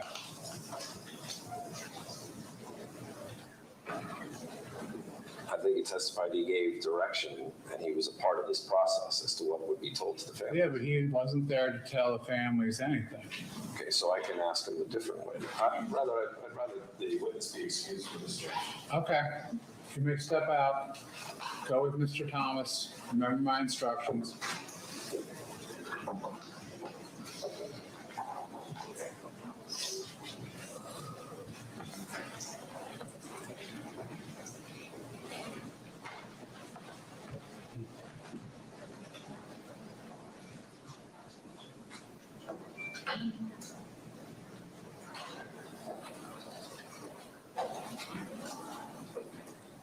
Okay, he's out. believe this witness testified that he was involved in the decision-making process to be transparent with these families. I think it is it's clear and proper cross-examination material to explore just how transparent he was with these families. Okay, but he wasn't the one who gave the discussions directly with the families. How can he testify? Well, Is there any memorandum of what he testified Well, I to? can ask him if he directed anyone to make these statements. But then you went into your factual basis there about saving lives. Well, my factual basis, I have a good faith basis to ask him these questions because they are what's in the records. I'm not making this stuff up. Okay, then use the records, okay? You're asking him for what happened at the interviews with the families, and you're trying to back in other stuff. So if it's on these reports, then use them with the person on the reports. Judge, I think under cross-examination, I can, if I have a good faith basis for the question, I can ask leading questions that ask the specific witness whether or not he disclosed certain information to these patients when claiming that he was transparent. I don't think, I would agree if I lined up, if I wanted to slow it down at a snail's pace, that I could retrieve all of the records and then do one record at a time as a basis for it. But I think I can represent to this court, and if I'm incorrect, certainly the prosecutor has the ability to point out my false statements during redirect and at any point in their case in chief. But I know I have a good faith basis to ask these questions. I've pulled these from the records, and I want to ask him in a leading way whether or not he directed and challenged his lack of transparency to the families in this case. This isn't the appropriate witness to be asking specifics about what was or was not done in what's contained in these medical records. What this witness has testified to, it was the dosing habits at the time of palliative extubation, which was their concern. That's what the reports they ran are. That's what he is aware of. If they want to bring in an expert witness to talk about the care Dr. Husel gave them, they can. If they want to talk to the doctors that were there or the nurses that were there, they can. This is an administrator who came in after the fact, and he is not the appropriate witness to be asking these questions of. He did not participate in these phone calls, as the court has stated. So this is an inappropriate line of questioning. He's exactly the right witness to ask about this because he's the one coordinating with the prosecutors when and what is going to be told to these families. And he also testified that the reason he did it was to be transparent. And really, that's a bunch of baloney. And the fact that I can't challenge him on it because the prosecutor wouldn't do it that way is irrelevant. I think he was the one who did the interaction with them. Okay? You don't know what was said? Were the calls recorded? I don't believe they were, sir. Okay, so he did not make the phone calls. How can he testify as to what was said on the phone calls? Because he was a key decision maker as to what would be spoken about in these phone calls. And I can ask him a way, I will ask him in a way that incorporates that fact, that he didn't actually make the calls, but he directed and was a decision maker as to what would be disclosed. And then he goes and characterizes these phone calls as being transparent when in fact they were not. Okay, but see, you want your cake and eat it too. You used your words this morning, okay? You want to be able to confront him about his policy decisions, but you want to do it with facts from the medical records. How do you do that logically connected since he wasn't the one who did the interviews? Because we know what was told to the families because we had scripts. And then ask him if he sponsored the scripts. he testified during direct examination that he went, met with the prosecutors, they made the decisions as to what would not be told to the family members, and because they didn't want to interfere with the investigation. We have in evidence the scripts, which are two different scenarios, one involving a detective reaching out to them first, and one involving Mount Carmel reaching out to them first. He was the key decision maker. That's been established at Project Lighthouse, which includes these scripts, as it related to all of these decisions. So he wants to characterize this disclosure to the families as being transparent. Now that's having your cake and eating it too. If I'm not able to cross-examine him specifically as to what he directed them to disclose or not. Now, But that wasn't what you were doing. You were sitting there testifying about what was in the medical records. You weren't disclosing his policy. You were confronting him with medical information about recitation and other things. And quite frankly, he's not the person to do that with. Judge, if I have a good faith basis to ask him about a factor that he did not direct them to disclose, that I think that's a narrow question, a narrow avenue that I believe I should be permitted to go into. Now, I agree with the court in terms of not being able to say that he participated and he didn't tell the family members this. I agree with that. But as to whether he directed anyone to do this because he's labeling it as transparent, I think that is proper and fodder for cross-examination. Yeah, but even under your own argument, there's a logical offset there because you want him to, as to what he said, but you're trying to get in what he didn't say or didn't mention. Which would be either hearsay or speculation. What he directed them to say. Okay, but see, you're not doing it that way. I agree, and I think You're doing it by bringing collateral facts that are in the medical records that he doesn't know what was said to them. He can't speculate as to what was said. so.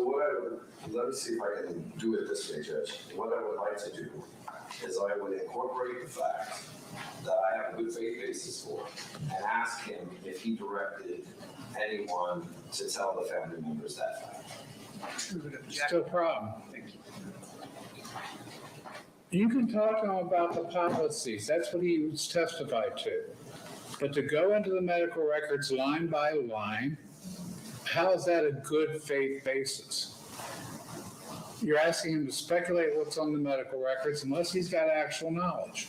He does have actual knowledge. He just testified on direct examination. He put this Excel spreadsheet together, and then he did all of this work in reviewing the medical records. He's aware of these facts. I think the court's made its ruling. May I Yeah. use the restroom? Thank you. Yes. Okay. If you want a proffer, I'll step out. So Can Janet cover the proffer? I'm just. David?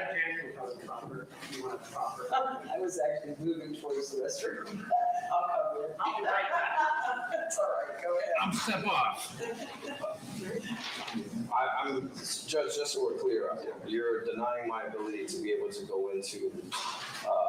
I'm denying your ability to use the question format you're in. Now, if you can come up with some other theory that's not speculative or hearsay,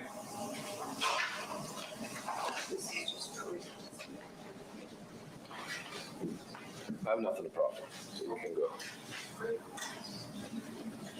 I don't think so.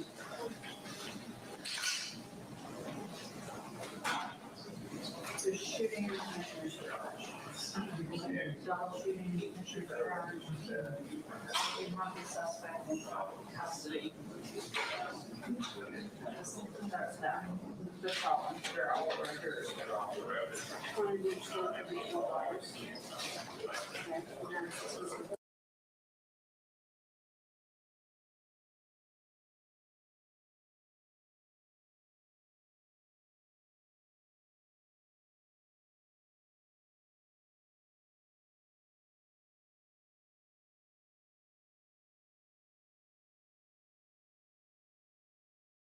I've been touching him with us. Yeah.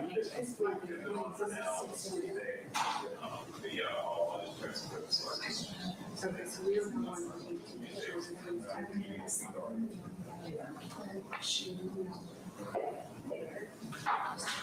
Yes, but, yeah, that's the one. I don't want to go back to 60. I don't think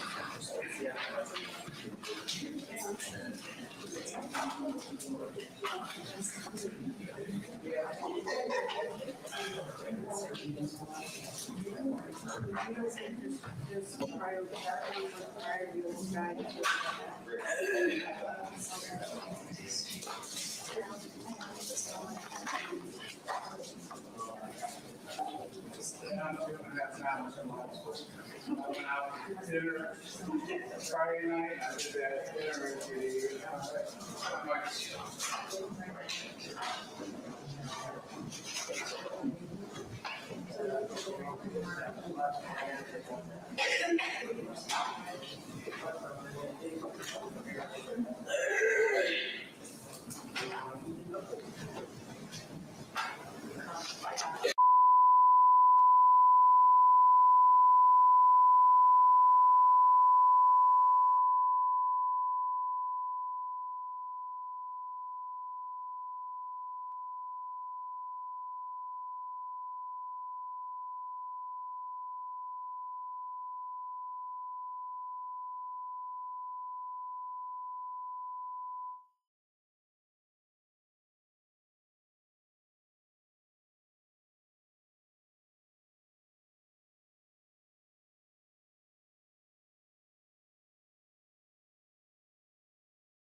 Hey there, guys. I'm back. I'm sorry. I just,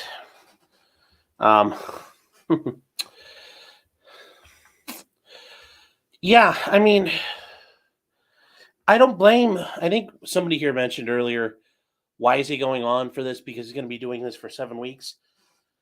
You've got to keep attacking.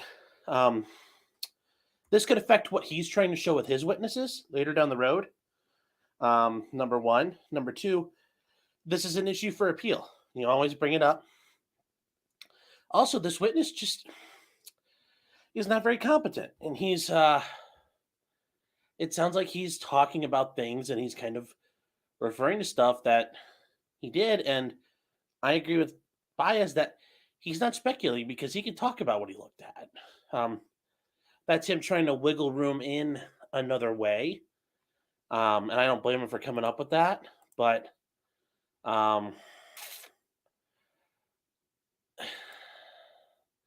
that's kind of where you are with things. That's the issue. But you always bring it up. Yeah, sorry guys, I was taking care of stuff, but you always bring it up because you're always protecting the record, but it might affect what you're trying to do down the road. Additionally, there are times where if you let something slide and then you try to bring it up later when it's a big problem, the judge might look at you and say, well, you didn't complain earlier, so you don't get to complain about it now. And I'm going to let it in and keep it in. Or let something else happen. So any number of things could be going on. And like I said, without knowing their full strategy, this could he's doing something to work on what he's putting forward there. Now, the whole thing about offering the proffer, a proffer is, and I think I may have mentioned this before, a proffer is where you go on the record and you lay out what your evidence is, what you intended, or what you intended to ask, what you think it would show, and how that would help you evidence-wise, and you lay that out on the record.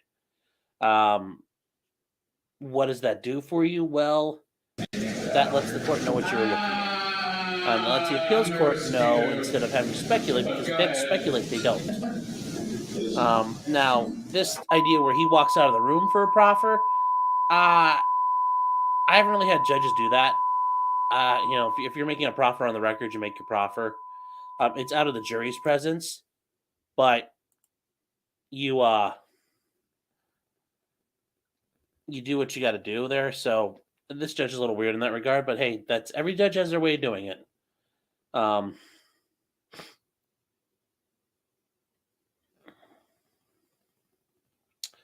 So that's kind of where things are at this moment.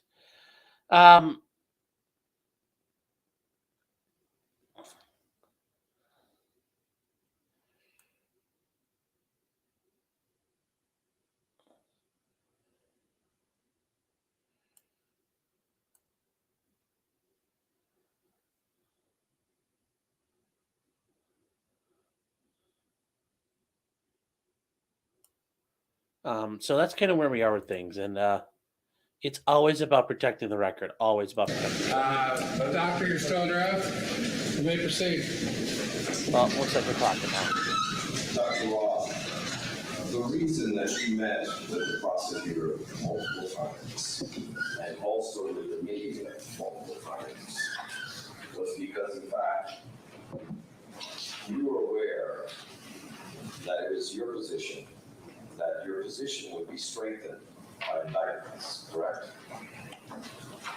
No, it's not my understanding. You're aware that that's what the thought process was Behind Project Lighthouse, correct? No. So, This guy's so I'm stupid, not he may showing actually you not know. What's been defense exhibits MCD 11. Oh, they got the projector fixed. That Good is news. a draft communications from plan and playbook from Project Lighthouse. Do you see that, sir? I can't. Okay. And for the record, that's MCD It's on your screen right there? 11. Okay. Okay. So right here, it gives you background and objectives. That's the first part of it, correct? That's correct. And then the strategy, right? Correct. Okay, on page 2 of the strategy, it says, while our position would be strengthened by Ooh. an indictment, or S, our Ooh, argument kill him. must be able to stand on its own regardless of what the county prosecutor does. You see that there, sir? This seems like this is a fucking Yet it's snow your job testimony. for Husel. That was not your goal, correct? Correct. In addition, one of the strategies that you had was our messaging must appeal to the heart as well as the mind. The messaging from the doctor and nurses and pharmacists, who we have called the villains, will likely be heavy on emotion. Quote, we were just trying to alleviate acute suffering in the patient's last few minutes of life. Our emotional argument must be stronger. That was the strategy behind Project Lighthouse, was it not, sir? That's what that document says at that point in time, yes. Of course, that's not what your testimony is, right? My testimony is that You were just trying to be transparent. Okay, you can finish the answer. Oh, he's got to answer Is this. that your testimony? yes, That you were just trying to be transparent, right? yes, Is that a yes? Now, Guys, I'll bring you that up. testified Missing under Matthew. direct examination that the only reason you hired a criminal defense lawyer to make this connection with the county prosecutor was because you guys were unfamiliar with how the criminal justice system works, right? that was the main reason, that's right. Okay. And you testified under direct examination when asked, I want to make sure I get the right word that you used.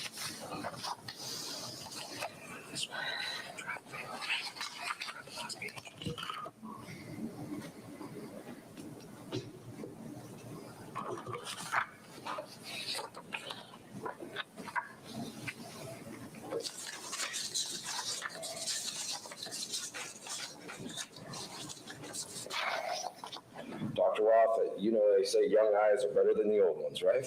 Yes, sir. All right. Back to my last set of questions.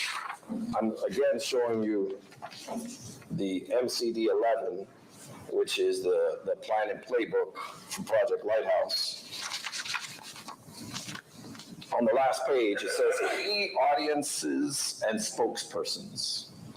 And then it gives a list of people internally who you want to be the audience, right? That we would need to communicate with. Yep, Shannon, this is part of that And then you scripted have the PR external campaign. people, right? Correct. And that includes elected officials, Which includes the prosecutor. Correct. like the prosecutor, the county prosecutor is an elected official. He is. I don't know if that was specifically. the That is a reference for slick that. way to put it And on then you there. have your media, local, national, trades. You see that? Correct. And then it lists here who the key spokespeople will be. Right? Correct. And on there it gives Mount Carmel, starts with Ed. Yes. And under Trinity Health, who's the first person listed? Oh! I am. Ah! So when you testified a minute ago, it wasn't your plan, it's just what the document says. That's not what the document says, correct? Well, the document that was at a point in time on December 19th, when I met with, say, the dispatch, that was 4 weeks later. I'll talk about that in a little So bit. you had a change in strategy. Holy shit. That's a bombshell, guys. To For my, this case, this client. to or my this knowledge, witness. that is correct. That was not our primary purpose. Our primary purpose was to communicate what had happened.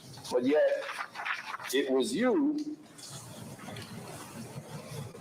who met with the county prosecutors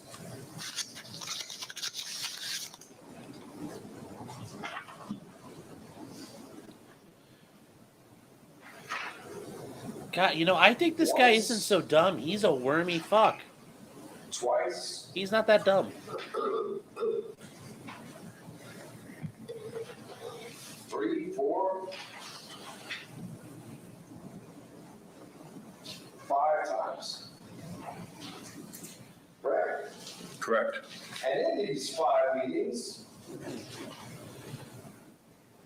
Remember, he just said 2 originally. Now it's The 5. first meeting you went to on the 17th. Don, I think he's too dumb to know he's stepping on himself.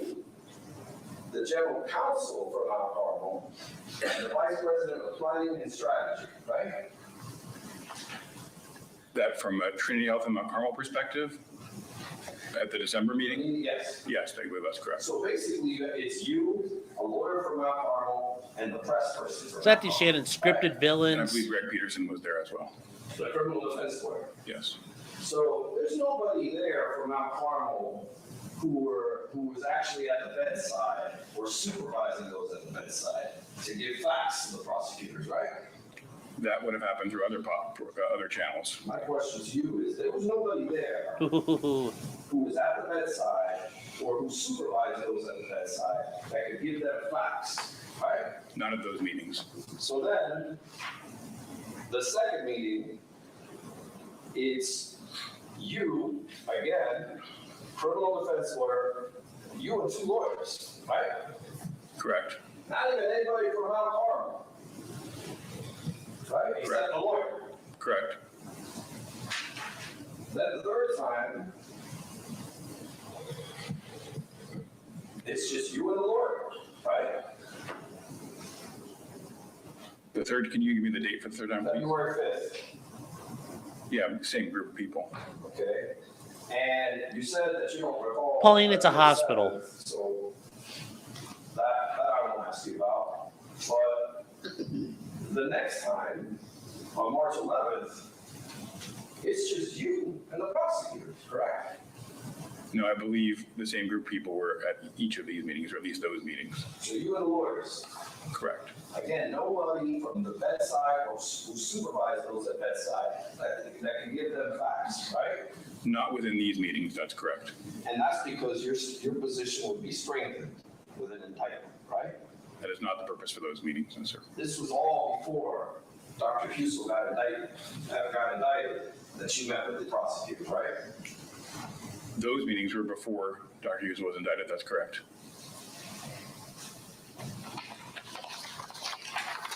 Now, while we're talking about lawyers, it was your testimony in direct that you hired a lawyer, Greg Slimmer, did I get that name right? Mount Carmel did, that's correct. Okay, for all the nurses and pharmacists, right? Yes, Okay, despite the fact that that's one lawyer representing a potential conflict of interest of having all of these lawyers, all of these Strike nurses and that. pharmacists. Ladies and gentlemen, disregard the question. Let's ask a proper question. Sir, you're aware that one lawyer can't represent all of these nurses and pharmacists, right? I'm not aware of how many a lawyer can represent or not represent. And you're aware, or are you aware, sir, that this lawyer never attended a single interview by the detectives with his or her, or his prospective client, or his actual client? I am not aware of that. So one lawyer representing all of these nurses and pharmacists didn't sit in for one single meeting with the detectives. Are you aware of that at all? I said, no, I'm not aware. And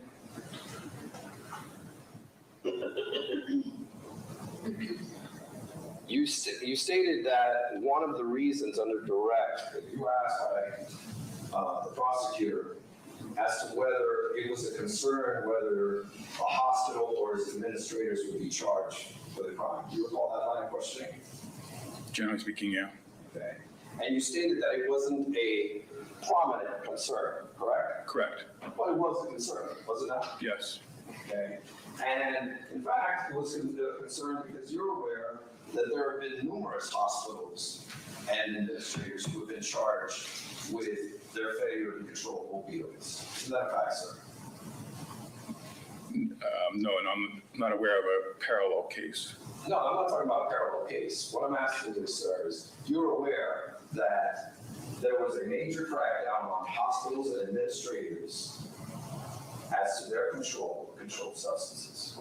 Nationally speaking, yeah, that's right. And that's something in your position that you have to be able to, we're concerned about, right? Yes. And you're so concerned, sir, that you in fact have not one, but two lawyers who escorted you here today.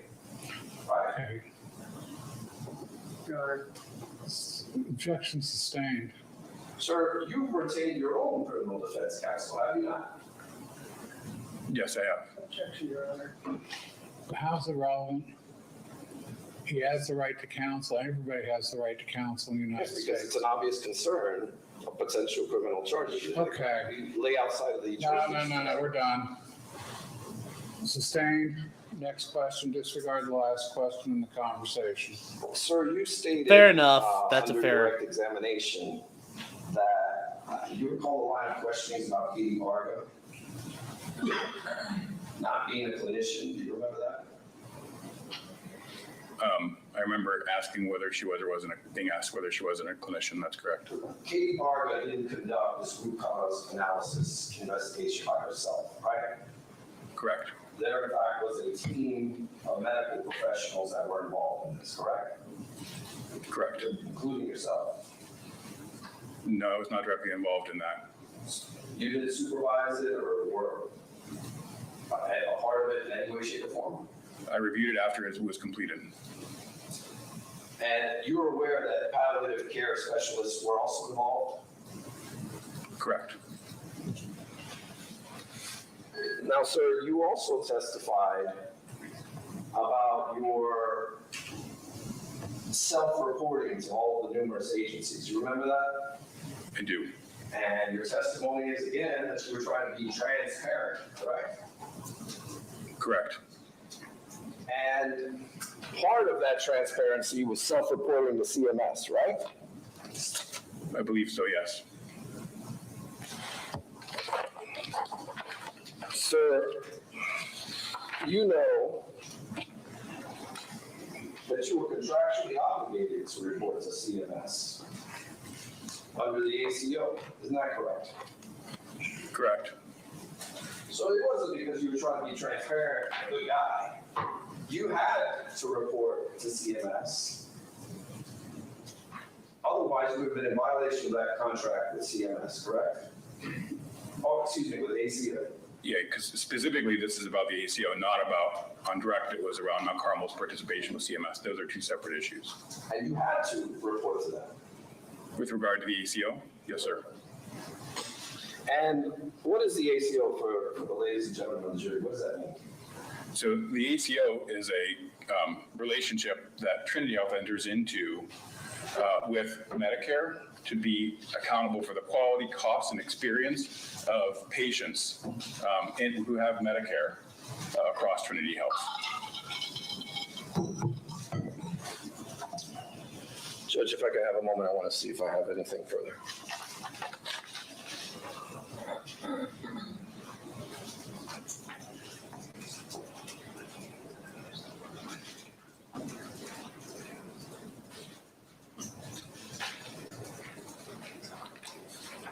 I have no further questions. Mr. Zion? Okay, little miss, when you're hearing people talking about the trial, those mics are back in the gallery. Right there, you're not hearing the jury talk.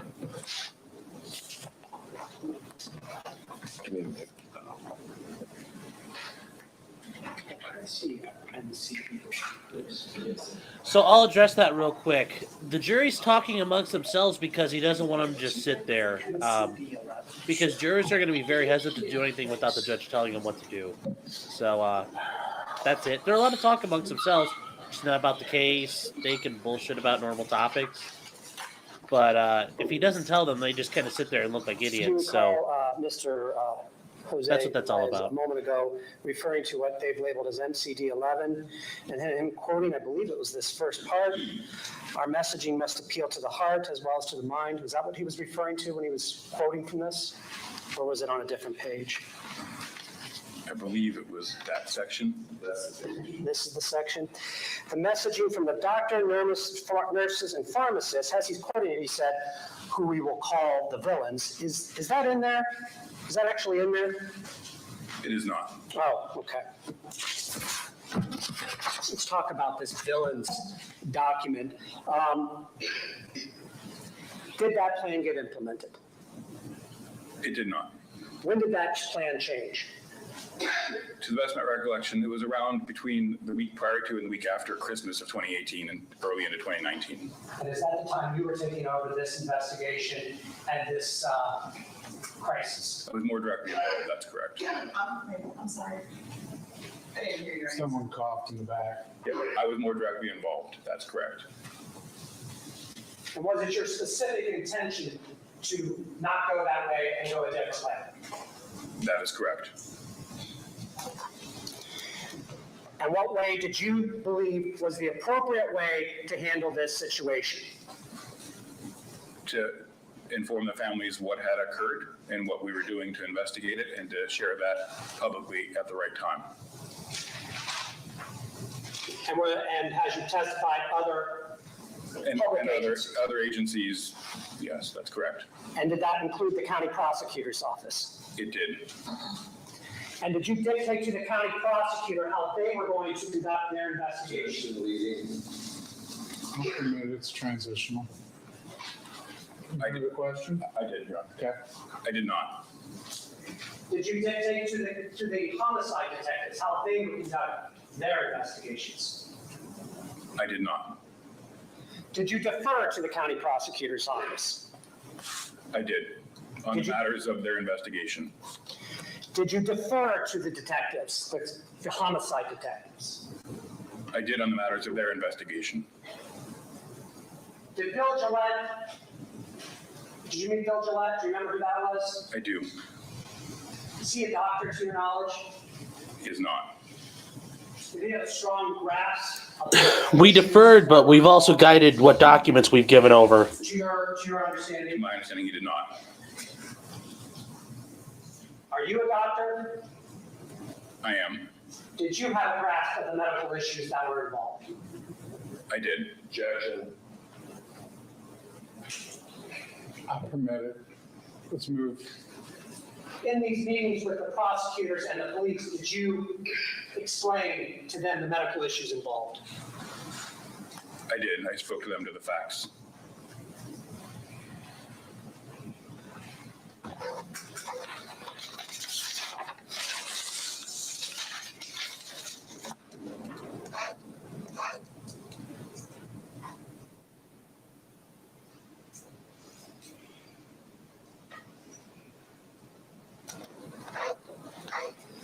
Are you an attorney, sir? I am not. Do you have any specialized experience with criminal law? I do not. Did you hire those around you that might? I did. Why? Because the complexity of the situation meant that we would be dealing with those issues, and we wanted This to. is beyond the scope. I disagree. I'll permit it. This was objected to by the prosecutor and sustained, and now he's asking about it. No, one part of it was you're correct, but I'll permit it. Would you mind restating the question? I apologize. Why? Because there are aspects of the situation that were going to involve those parties, and we wanted to make sure we had the full understanding of that. All right. I would object to that. All right, well, then we can approach. Okay, let's approach then. Thought I'd get through a session. How was your soccer game this last weekend, Ms. Schaefer? We got beat up. Oh, well, I guess they're just dying to find out how bad. Okay, guys. It's not that he's not having them talk, so nobody hears. Oh, Jesus, that's loud. God. Okay, I'm sorry, guys. We're just gonna kill that for now. Okay, that's not so they drown out what's going on at the sidebar. He wants the jury to talk because they're going to be doing something for a while, and it allows them to engage, because otherwise they'd have to sit there and twiddle their thumbs. The jurors are talking amongst themselves, and the people in the gallery are talking amongst themselves. If there's ever an issue about what's being talked about at a sidebar being given to the jury, oh shit, we're already back? Wow, okay. What is that document? That's an article in the Columbus Dispatch. For the record, 27A is an article in the Dispatch from, what? We have a 27A, make it B. We'll make this 27B, Your Honor, my apologies, 27B, an article from We'll February finish that up in a second, 22nd guys. of 2019. Does that sound right? Sounds right. It references, quotes repeatedly, a Dr. Dan Roth, Executive Vice President and Chief Clinical Officer of Michigan-based Trinity Health. Who is that? That is me. And are you quoted by name and occupation in there? I am.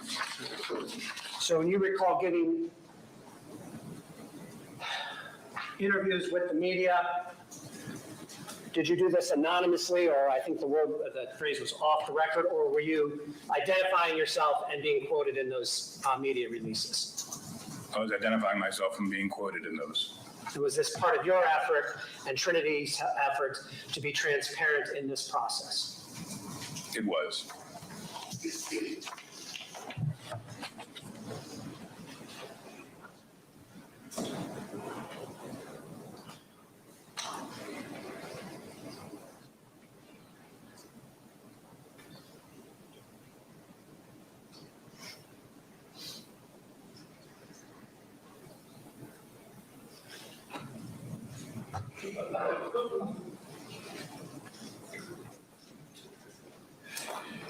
Did you frame Dr. Husel for murder? I did not. Did you tell the county prosecutor to frame Dr. Husel for murder? Action, Judge. This is right answer to their question, Judge. I'll permit it. I did not. Did you tell the homicide detectives that they had to frame Dr. Husel for murder? I did not. My questions had nothing to do with framing anybody. Okay, you may not use the framework. And it's Overruled. And it's leading. It is leading. Rephrase. Who, if anyone, did you tell the police to frame for murder out of the dosing habits of Dr. Husel in the nighttime ICU during palliative extubation? Objection, Judge. That was open as can be. Who, if anyone? I know, it's overruled. I did not tell anybody to do that. Thank you. Nothing further. Okay, you may step down, thank you. Call your next witness. Call Dr. Ralston to the stand. We can at least get started with him, we got some time. You guys holding up okay? Okay, when you guys are talking about the white noise, you're talking about that like beep thing, right? Did you flood him with sugar this morning again? Or what other noise? Because Not white yet. noise to me is that staticky noise you hear, like that noise. So I need you to clarify that before I give you more of an answer. Yeah, don't if you just see that like whatever, don't it does, it's a bot. I know, Don, that's why I'm confused. I don't necessarily hear the white noise part. But anytime that's going on, it's because they're just, oh, we're stopping the feed. They don't want to have dead air.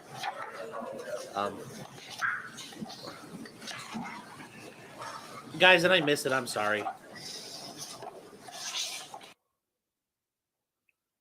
Yeah, so, okay, well, that helps. Well, I mean, so here's the thing. In some courts, they do static noise. The court doesn't have it, and that's why they can talk during sidebars. No, the court is not using the jurors to cover things up. Those people are, the sidebar is happening on the other side of the room behind all those panels of plexiglass. Those jurors can't hear a damn thing. Okay. He just wants the jurors to be able to enjoy themselves. Otherwise, they're sitting there for 5 minutes at a time with nothing to do. Spell your name so that my court reporter can get used to your voice. I hope that answers the question. Ralston, D-A-V-I-D, Ralston. God, does everybody at this hospital have shitty hair? Can you all hear him? Yes. Madam Court Reporter? Okay, Mr. Zion. Thank you. Can you tell the ladies and gentlemen of the jury what it is you do for a living? I am an ICU and pulmonary physician and sleep physician at Mount Carmel. And how long have you been so employed? Since 1997 with Mount Carmel. I was 12 years old when you started Education, working. starting with college, did you need to do to become what you do today? I went to college at Miami University. I then went to Ohio State Medical School. I then went into an internal medicine pediatric residency program for 4 years. And then I went to a fellowship in pulmonary critical care for 3 more years. So that we could give you some reference, so that you could give them some reference how long you've been doing that. What year did you graduate medical school? 1990, I'm sorry, 1990. All right, and then you were an MD at that point, Yes, sir. licensed to practice in the state of Ohio? With limitations being a resident, yes. Okay, so 32 years ago? Yes, I guess so, yes, sir. Around 32 years, you've been a doctor or graduated medical school. So what was your first residency in? In 1990 through 94, I went into internal medicine pediatric residency, where I was eligible to be board certified in internal medicine and pediatrics. And did you become board certified in either one of those areas? I became board certified in internal medicine. I was wanting to be a family doctor, but then I fell in love with pulmonary and critical care medicine, so I did not become board certified in pediatrics. Did you take any additional training or classes in critical care or pulmonary medicine? After the residency, I had to do a 3-year fellowship in pulmonary and critical care medicine from 1994 through 1997. Tell us what pulmonary care medicine, pulmonary, what does that word mean? What are we referring to when we say pulmonary? Sure, it involves the treatment for patients with lung issues in general. Okay. And critical care, pulmonary critical care. Describe to them what that involves, what a pulmonary critical care doctor does, and what you were trained to do. Sure, a critical care physician is responsible for taking care of very sick patients in the ICU. Usually these patients are on the ventilator, and our role is to work with the patients to put them on life support, and then eventually try to get them off life support once their disease process is hopefully improved. And you got that board certification in 1994? I got that board certification, I think, in 1997. You started in 94, I think. Yeah, 94, yes. Okay, so 1997, what do you do once you're board certified in pulmonary critical care medicine?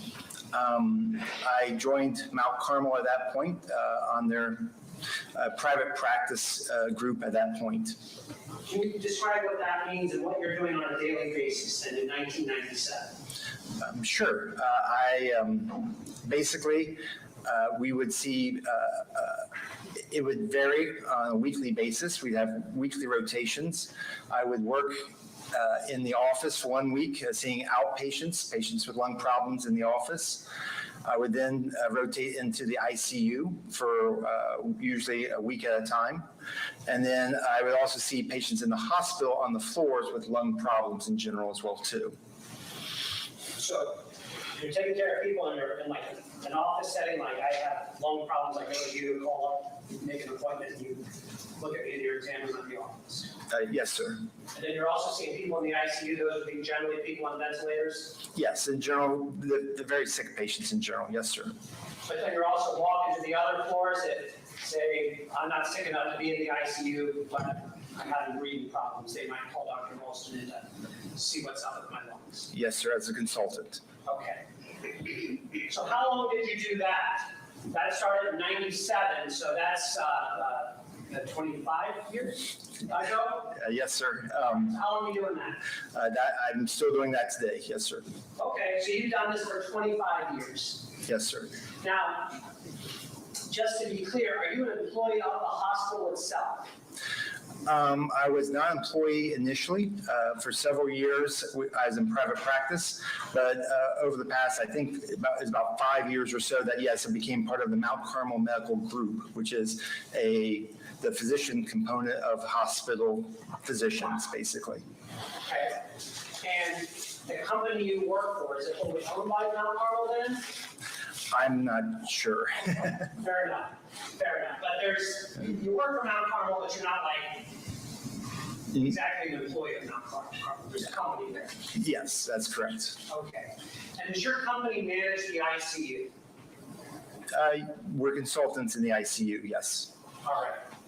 And back in the relevant timeframes, 2013 to 2018, what, if any, responsibilities did you have regarding the management of the intensive care unit at Mount Carmel West?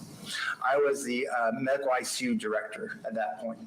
So tell the folks what the medical ICU director does and what your responsibilities were on a day-to-day basis. Sure, it not necessarily a day-to-day basis, but it's more administrative in general. They would ask my opinion about a new ventilator of some sort, a new defibrillator to shock patients' hearts, to report to all the governing bodies, for example, issues with infections, secondary infections, things like that. Okay. Did you have any other administrative duties as far as scheduling, things like that? No, no, sir. Okay. Tell us prior to 2013, what, if any, doctors were on the night shift at the ICU? Sure. At the time, Mount Carmel was a teaching program, so we had young physicians in their internal medicine residency at that point. They were in training, and so they would be responsible for the care of the patients at night with myself and my partners readily available by phone if any issues, or even to come in if necessary. Were you actually physically at the hospital, you or your partners? No, sir.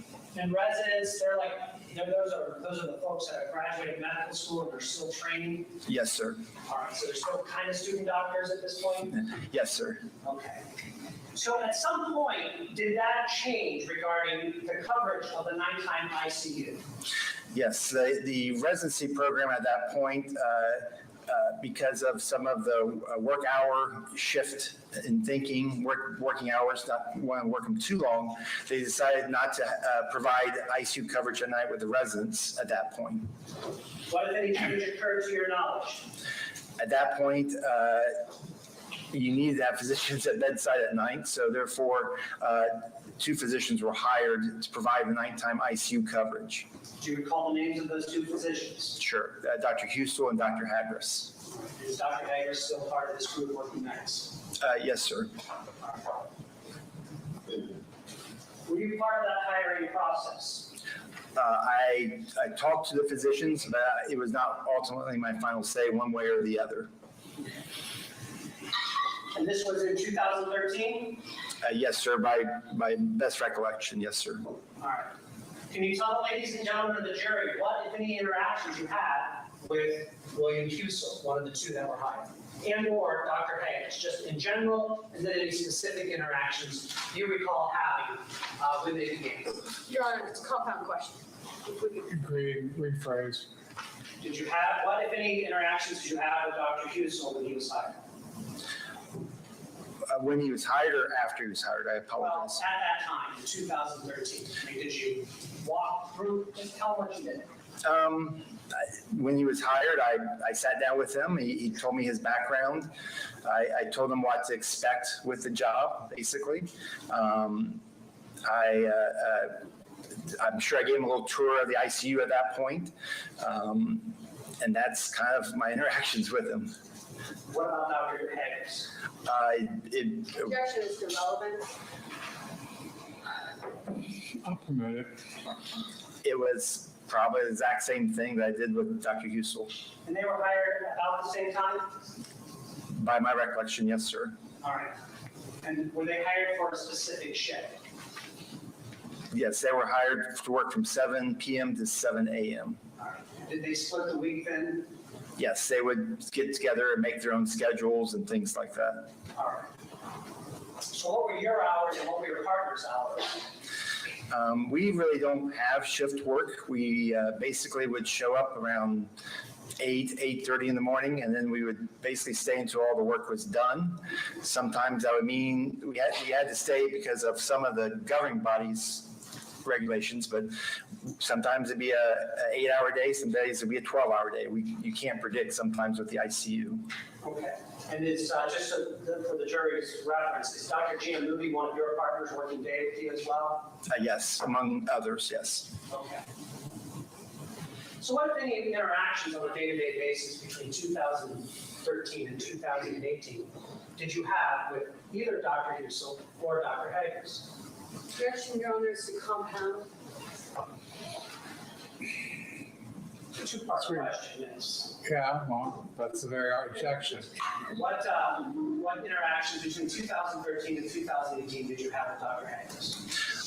If I was there late, taking care of a sick patient, I would say, hey, there's this sick patient, keep your eye on tonight. Or if there was a patient expected from an outside hospital, say, hey, there's a patient coming in. It was professional sort of checkouts as much as possible. The residents would do the formal checkouts, but if I was there late, which I was fairly often, I would be focused on specific patients in general. What about Dr. Husel? Very similar. Did you have any interactions with Dr. Haggis outside of your professional relationship? No, sir. Did you have any interactions with Dr. Husel outside of your professional relationship? No, sir. Could you characterize how often you would have these interactions? It would depend with Dr. Husel or Dr. Haggis. Let's start with Dr. Haggis. It would depend if, obviously we're on rotation, so in the weeks in the ICU, I would have those interactions. On the weeks I'm not in the ICU, I would have 0 interactions. What about Dr. Husel? Yeah, very similar. Were there ever any formal or informal team meetings that would be arranged with the 2 nighttime ICU doctors? Yes, Dr. Swanner would have set meetings with them, and if I could attend, I would attend the meetings, which I think was a good thing. What was the nature of these meetings? What in general would be discussed? Basically, just to see how things are going at night. You don't want the night people to feel isolated or that they're not appreciated. Having a night ICU doc is precious. You want to make sure that they're happy. Otherwise, I would be one working nights in general. So you want to make sure that they're happy. They may bring up issues that you didn't even think about that occurs at nights and things like that. Were any of these issues ever brought up to you by Dr. Husel? No, sir. What was Dr. Husel's training to your understanding? He was at the Cleveland Clinic and had done anesthesia as his critical care pathway. Explain what that means, his pathway versus what? Well, my pathway is internal medicine. So I did an internal medicine residency first. And then on top of that, I did the critical care component, a pulmonary critical care component on top of the internal medicine component. With there's several pathways you can become critical care certified, and that's the other way is through anesthesia because they also deal with the ventilators and things like that. So he did. I'm guessing I don't have his CV in front of me, but he did, or his resume. He went through an anesthesia program and then did additional year of training in critical care. All right, so your pathway was internal medicine versus your understanding of Dr. Husel's pathway was anesthesia and then critical care. Yes, sir. And are there other pathways to become critical care doctor? I think there's also a surgical pathway. People who are surgeons can also do additional training and do surgical critical care. And even the neurosurgeons, I think, have a way to do neuro critical care, which is more specialized than just general critical care. So there are several paths to do what you do. Yes, sir. All right, and you've done this since 1997. Do you know what Dr. Husel's prior experience in critical care was prior to him being hired in 2013? No, sir. I thought he was just probably fresh out of his training. I thought, if I remember correctly. All right. And are there any other doctors with Dr. Husel on a regular basis working his night shift with him? Towards the end, I think we were incorporating some critical care nurse practitioners in general, but that would be about it. any other doctors, any other critical care doctors? No, sir. So that if there were questions on that shift, there were no other critical care doctors working with him? That is correct, yes, sir. And Hagris would be working the other part of the week? Yeah, it would be rotating every other week. So one week it'd be Dr. Husel, the next week it'd be Dr. Hagris, unless they were on vacation or something. If Dr. Hagris had any questions for you or for your team during the daytime, you haven't done this since 1997, could they have reached out to you at any point? Yes, sir. Could Dr. Husel, if he had any questions, being a new doctor to your understanding, reached out to you or to your team at any point with any questions or concerns? Could that have happened? Yes, sir. And to your memory, in the 5 years he was there, did that ever happen? I don't recall that ever happened, no, sir.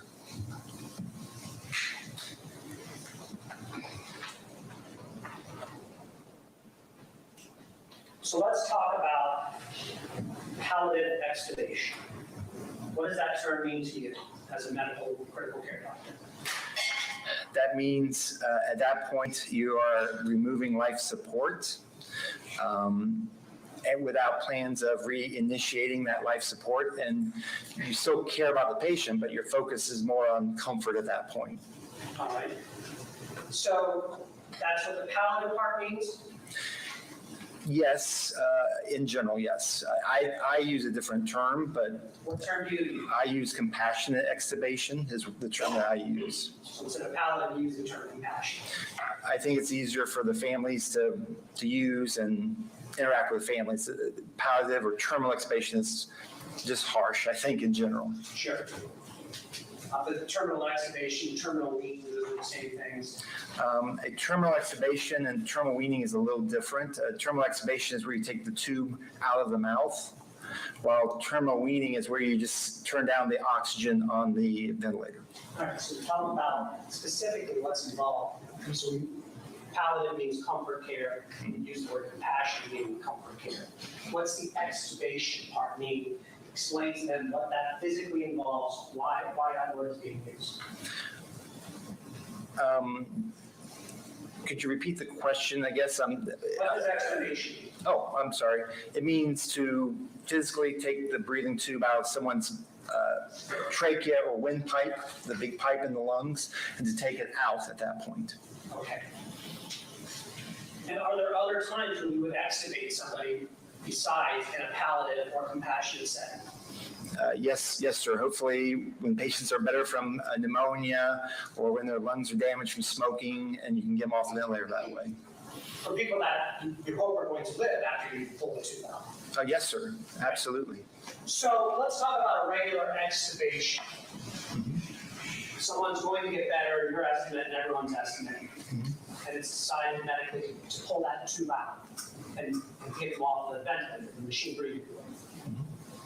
What, if anything, is involved pain medication-wise in that process? In that process of we're going to continue on with their care.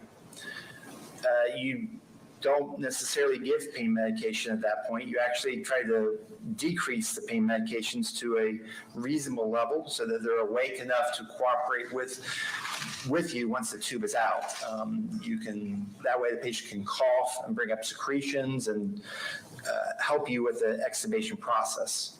Okay. What about benzodiazepines in a regular just extubation, not compassionate, not palliative?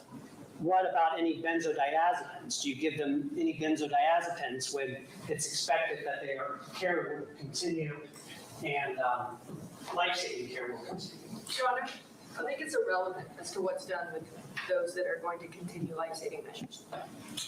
Permitted. No, you would try those are like Valium-like medicines that help relax you, so you would try to keep those at the lowest dose or discontinue those as well too. So based on your training and experience, is the process of pulling that tube out, tell me where that tube is first. How's it get down there? Where is it? What's it doing down there? Is placed through the mouth between the vocal cords and then put into the big pipe in the going to both lungs called the trachea, the big breathing tube right here. Okay, so for the record, your point is like. Oh, to my chest, yes. Yeah, and is that process, intubating someone, is that painful based on your training and experience? It is uncomfortable. You do give medications to sedate the patient while you do that, because it's very normal to, I always make an analogy to families.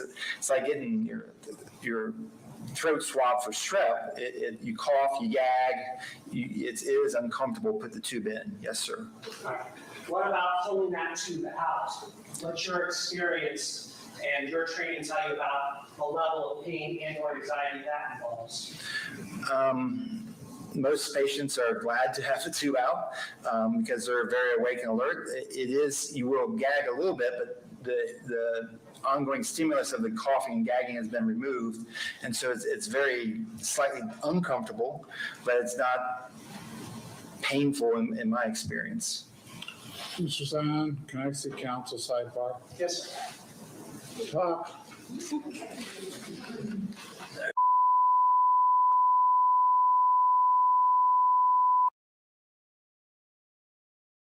Okay, guys. Yeah, I just hope that made sense the way I typed it out. There's no special thing. These jurors are inside a plastic box. They can't hear a damn thing that's going on unless it comes in through the microphones because they have speakers inside their box. That's why you've heard the court say you got to stay near the speakers. The jury can't hear you. They have no idea. It's muffled noise coming from the gallery. They have no idea what's going on. And for white noise, generally speaking, the courts I've been in where they use that, it's because the courtroom's so small or the layout's so weird that the jury box is up there right near what's going on. So otherwise, yeah, it's an interesting thing to think about, and I'm glad you guys are wondering about it. But yeah, that's a not a big deal at all.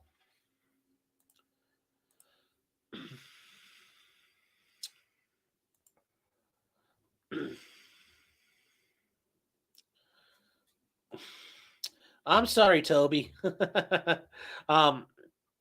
So I want a non-medical trial of having procedure by a doctor. Well, Toby, if you don't trust that doctor, all I can tell you is you always have the right to go try to find a different one.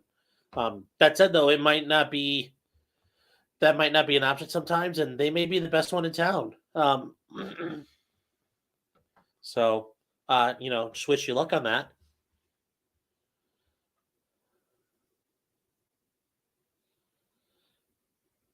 Matthew, what are you talking about where it says no wonder the judge ruled he must have an attorney?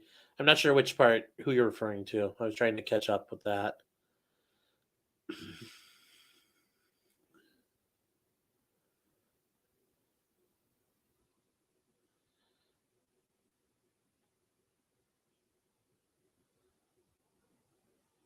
Oh, while we're doing this, we can also talk about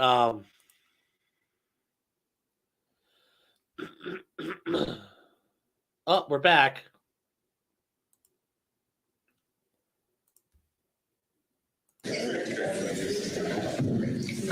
Game time.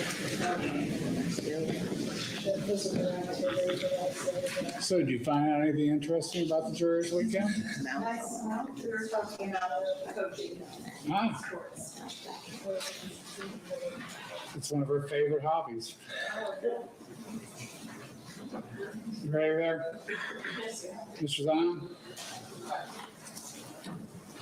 so let's talk about palliative extubations. That's when, as you explained, you're not expecting, we're shifting to comfort care at this point.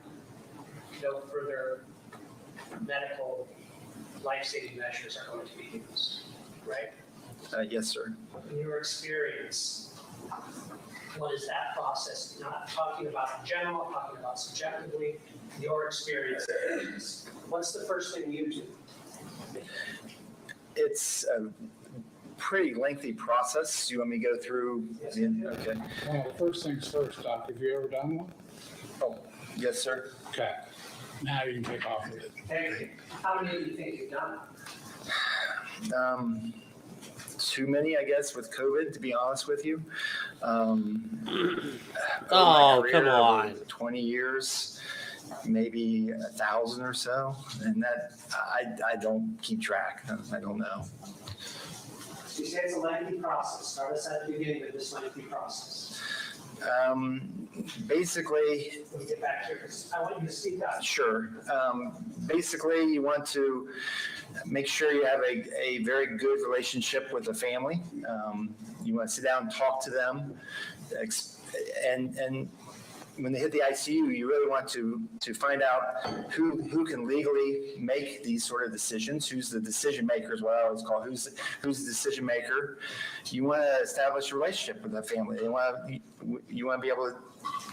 be able to trust you, and you want to relay trust and confidence to them as well too. And then at that point, you've been updating them every day. I make family rounds every day. You update the family. You talk to them. At that point, ultimately, sometimes the body says they're not going to make it, essentially. And you sit down with the family and you try to figure out what that loved one would want under these circumstances. The first transition is you try to eventually but discuss the family code status is the first thing. Explain code status to the folks here. Sure. There's 3 codes in the state of Ohio, 3 code levels, for lack of a better term. One, obviously, is a full code. As I always tell families, if you keel over, I'm trained to come running in, try to restart your heart with the best technology available, best skills available. Not guaranteed, but we try our best. The second is a Dnr CC, which is Dnr Comfort Care Arrest, which basically means we do everything up into the point where the heart stops. At that point, the heart stops. We don't come running in, shock the heart, beat on the chest, put tubes in the airways, things like that. Now, obviously, the third one is Dnr Comfort Care, where at that point, again, the care doesn't stop. You still care about the patient, but your focus shifts on comfort as a top priority. So the first thing you want to do is, at least as a family, is Dnr CC arrest is usually the first step, because really this patient came in, usually it's a tragic event. The family's in shock, essentially. And so you want to give the family time to digest everything, talk about in-life issues as honestly and realistic as possible.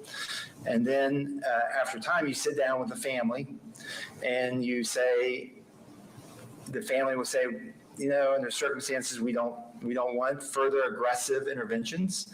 And then I say, well, that sometimes means taking the tube out. And I try to go through that whole process of what that entails. And then I always like to have lots of ears in the room sometimes to listen. I like to get the bedside nurse in the room when I talk to the families and things. We have chaplain support that's always nice to have. And it is a process over time, but when the family reaches that, when I and the family the family is the patient advocate, I'm the patient advocate as well too. And at that point, if we decide somewhat together that it's time, then we start the process. We kind of pick a date and a time which is convenient for the family. We try to avoid holidays and birthdays and things like that. And then at that point, we would give medications to ease suffering and take the tube out with the family at bedside. I always like to be present, and then I like to always stop back by 10 minutes later, 15 minutes later, to at least say, hey, how's things going, and talk to the family as well too. So you said it's a planned event. Typically it is, yes, sir. In your 1,000 or so, would you ever characterize any of them as emergencies? No, sir.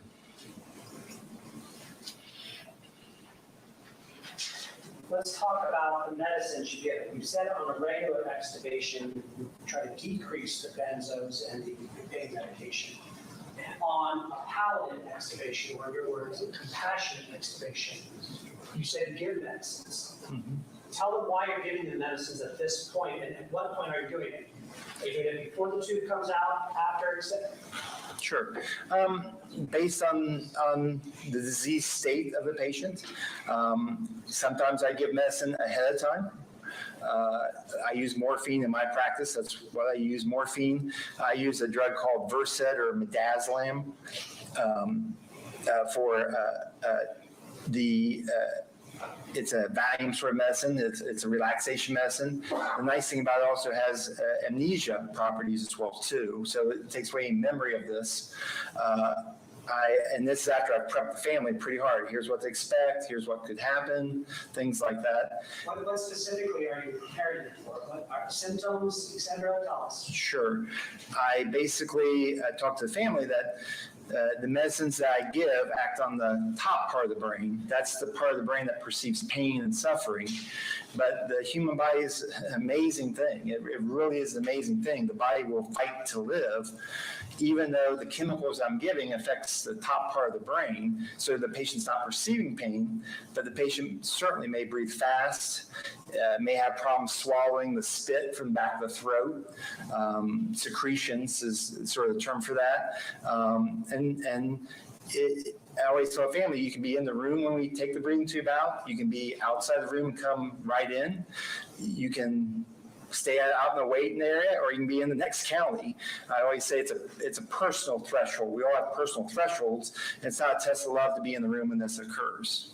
Tell us about are there terms for that? You held your hand to your throat and said the rapid breathing. Is there a term for that? Yeah, it's called agonal breathing, which may be either rapid, fast, shallow breathing, or it may be just intermittent gasp intermittently, not a normal breathing pattern. With the medications you give them ahead of time or at whatever time you think is appropriate that affect the top part of their brain, the benzos and the morphine, that guppy, agonal breathing, is it also sometimes called guppy breathing? Am I using the right term there? Sure, the rapid, shallow breathing, yes, sir. Okay. Is that in and of itself inherently painful or anxiety-inducing for the patient? For the patient, no. Is that why you prepare the family for that possible symptom of the dying process? Right. I tell the family that we are going to do the best to relieve any suffering as much as possible. But again, the human body's, once you take the breathing tube out, the dying process is the dying process. What about secretions? Is there any medicine you can get part of this planning process to help with the secretions? Is that also sometimes referred to as the death rattle? Yes, it's the noise in the back of the throat. Typically, we can give drying of secretions. Atropine is a commonly drug that's used. There's other medications, and you basically try to give that ahead of time a little bit as well too. Sometimes it's very successful. Sometimes it's not as successful as I would want. Now, when someone is intubated on the ventilator and before the DNR, CCA, or CC decision is made, do you ever give patients paralytics? When a patient's on the ventilator, yes, sir. And what would be the purpose, what is the purpose of paralytics? And then explain what are paralytics and what would be the purpose of giving them to them? When you're paralyzed, I always make the analogy, it's like when you go in for surgery. You can't move. You don't want the surgeon cutting on something that's moving or anything, so you are actually not able to move. There's chemicals that prevent you from moving. When you're paralyzed with a ventilator, that basically means we are taking total control of your breathing at that point. That improves at times. The lungs' job is to do two things. One is to get in oxygen. The other is to get rid of the waste product, which is the carbon dioxide. And so therefore the lungs, the paralytic, when we take over total control of the breathing, the goal is to improve oxygenation and ventilation with the ventilator. What, if anything, as part of this sometimes long process of preparation, palliative extubation, compassionate extubation, do you do in regards to paralytics that a patient might be on? It's extremely important to make sure that the paralytics have been cleared from the bloodstream. Why is that extremely important? Okay, hold on, doctor. That's in your practice? That's in your practice? Yes, sir. Okay. I'm sorry. Yes, and all of this, if I say anything, ask you to opine about something, it's not, I'm talking about your practice and your experience. Sure, and I guess I should phrase, in my practice, I guess, we have to stop it ahead of time because you don't want to take the tube out and then the patient not making effort of breathing, because that's not ethically the right thing to do. Why not? Objection, Your Honor, is what's ethically appropriate. Yeah, I agree. Okay, Sustained.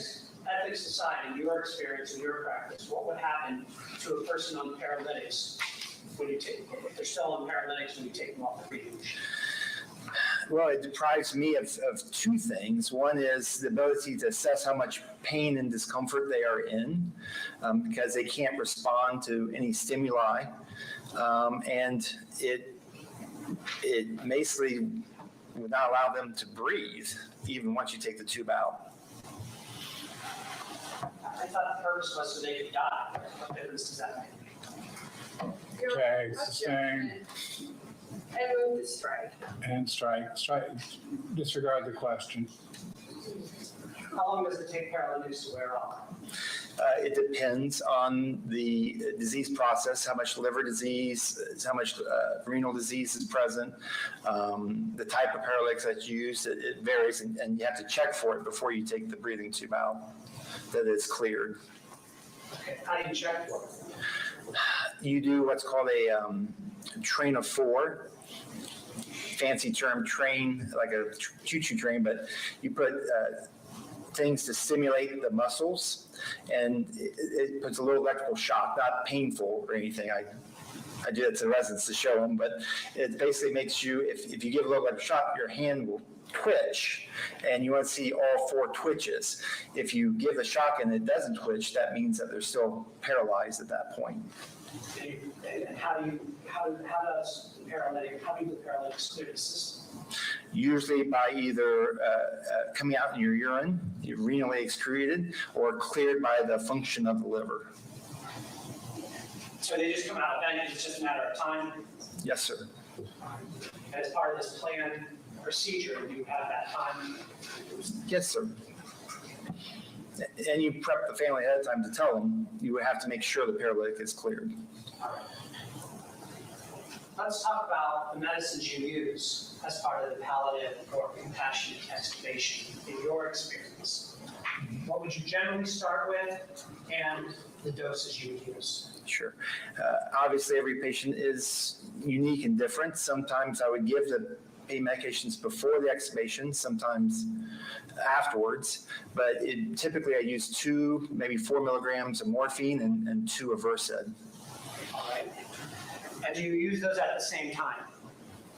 Yes, sir.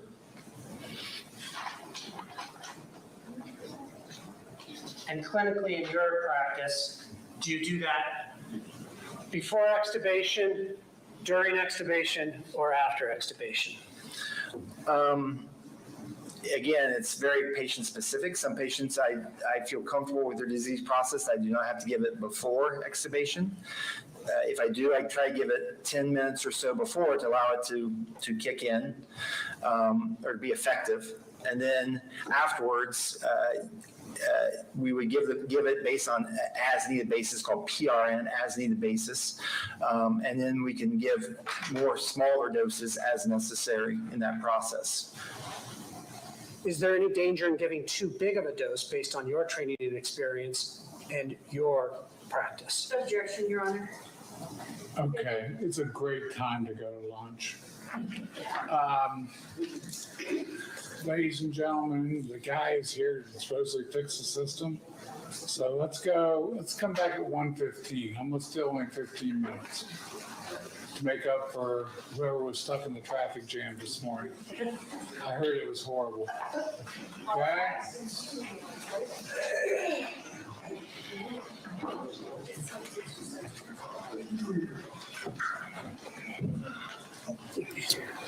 We're taking a break to 1:15. Geez, I gotta get some. Guys, I apologize, but I'm gonna have to get some work done.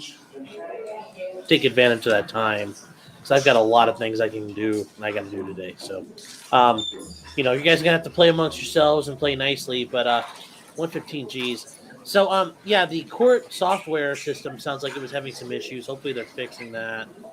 Okay, you can be seated. Doc, you're on the stand right now. You can't discuss your testimony with anybody. So if anybody comes to you, Okay. Enough with that nonsense. Oh, I know it's okay. I just wanted to let you guys know. You guys might have to go back to watching dogs and cats and other lol-worthy stuff and go Lamau. I mean, if you do want to watch something interesting, you can watch the video I put together in response to an email I received regarding the issue about the nuclear power plant in Ukraine and attacking that, whether or not specifically it's a war crime, and how are war crimes sorted out? Like, how do you know if you've broken the law and what laws you break? In addition, I also didn't know this. There's also there's also a couple other nuclear power plants in Ukraine that are going to be facing some similar issues coming up. Uh, well, no, Rennie, don't put it on there because then it ruins my view count for that. I'm just kidding. Yeah, you can put it up. I did want to show one thing before we get too far, and that is what happened to Mount Carmel West. We talked about that a lot, like this is a place, but what happened to Mount Carmel Medical Center? Well, this was Mount Carmel back then. And this was, you could see it from downtown. Here's what happened to Mount Carmel. Happened about right afterwards, and this just didn't make anything better. It got bulldozed.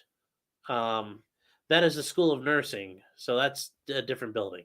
But yeah, here's what happened to the hospital. It's all gone. So, yeah, it wasn't it was a huge hospital, but they like kept building onto it. But yeah, it's gone now. It was an old junky hospital. They were tearing it down anyway. This was a really good excuse to get it done quickly. I mean, I think if looking, I could actually Mount Carmel West. Yeah, it was.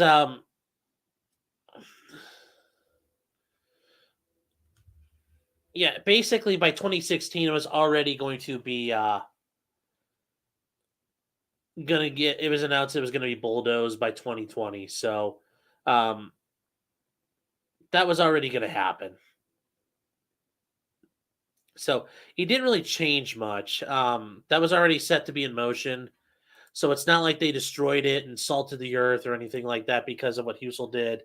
Yeah, but I mean, if you look at it, I mean, it's not a good looking building. I mean, it looks kind of rough when you look at some of the pictures of it. I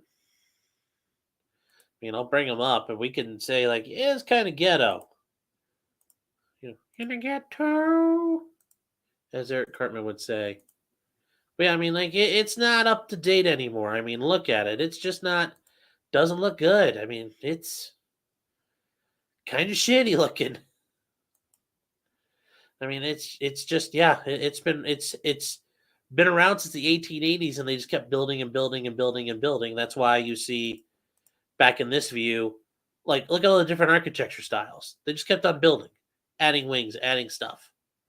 And then instead just got rid of it. It probably wasn't like historical in the sense of like being a protected landmark or something. But yeah, it was already planned. I'm betting this Husel situation just, gave them a lot more impetus to like tell the construction crews like tear this shit down as quick as possible. But actually worked out great for them because kind of gets it out of sight, out of mind.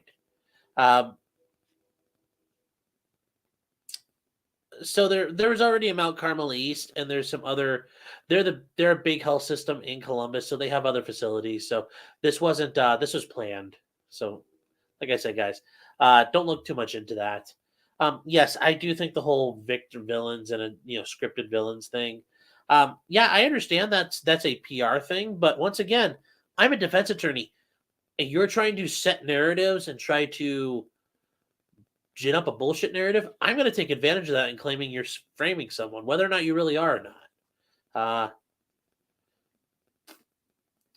Yeah, they have a couple of facilities all over, but they also have to compete with Ohio State. They also compete with Nationwide, Children's Hospital. There's like Riverside.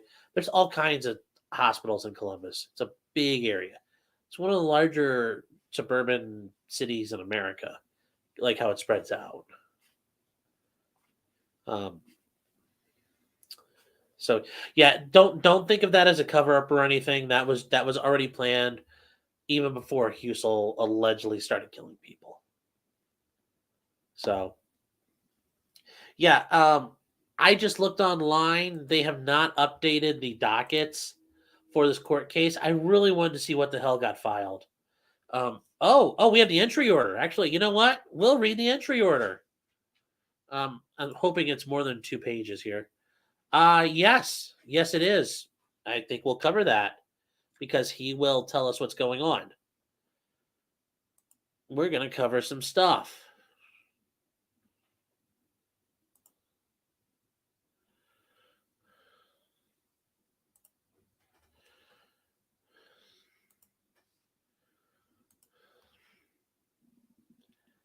Yeah, 1880s it probably started, they not all those buildings, but they kept on rebuilding it. So share screen for a window.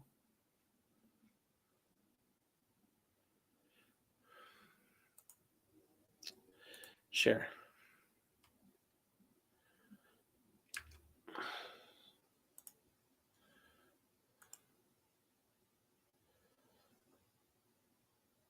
Did my noon thing get postponed? Yeah, right now it did, but there's other stuff I'm trying to do in connection with that, so I got to stay on top of it. But for right now, yeah, it's all done. But why won't this thing load? Come on, bro. Okay, I think we can see this now. I hate having my thing here. So anyways, guys, this is the actual entry from what the judge did. So let's take a look at it.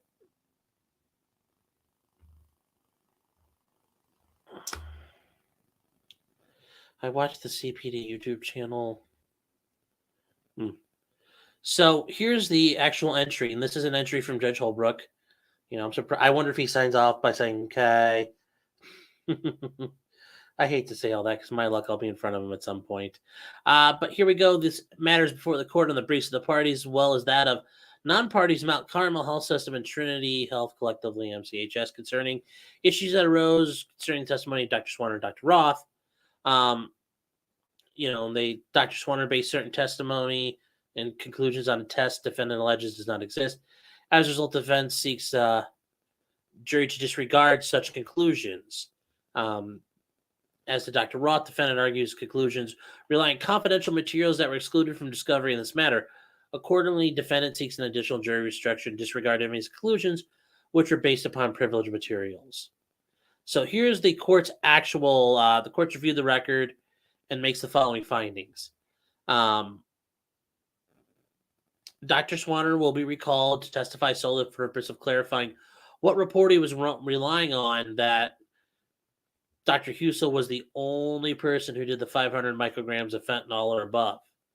So yes, they're allowed to verify that. And they already talked about that in that part. I think we all agreed that made sense without too much reading about it.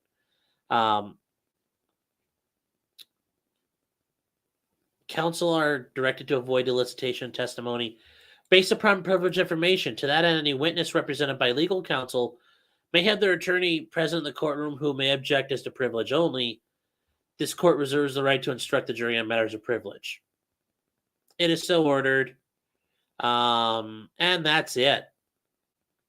Okay, so yeah, it didn't really even tell us anything. What did that tell us?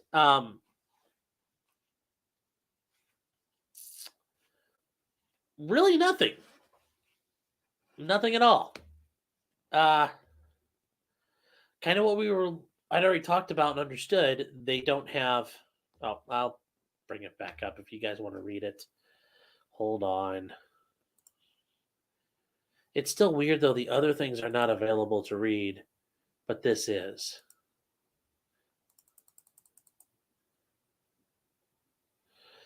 Okay.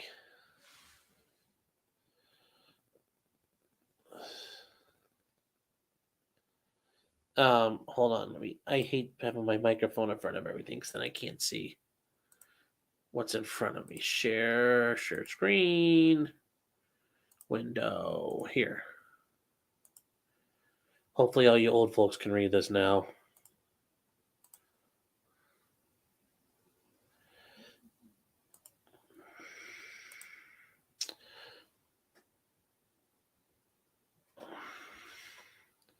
I was hoping that it'd show up for this. Damn, no.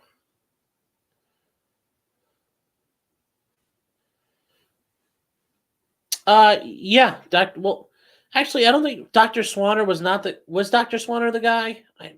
I mess up all the names. I'm forgetting all the names at this point. There's actually another thing we could talk about too coming up.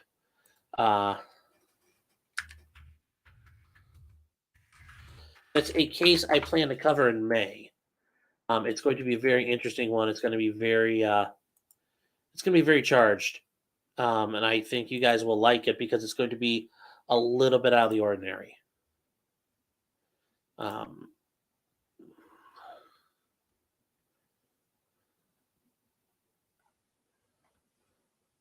So come on, where is the...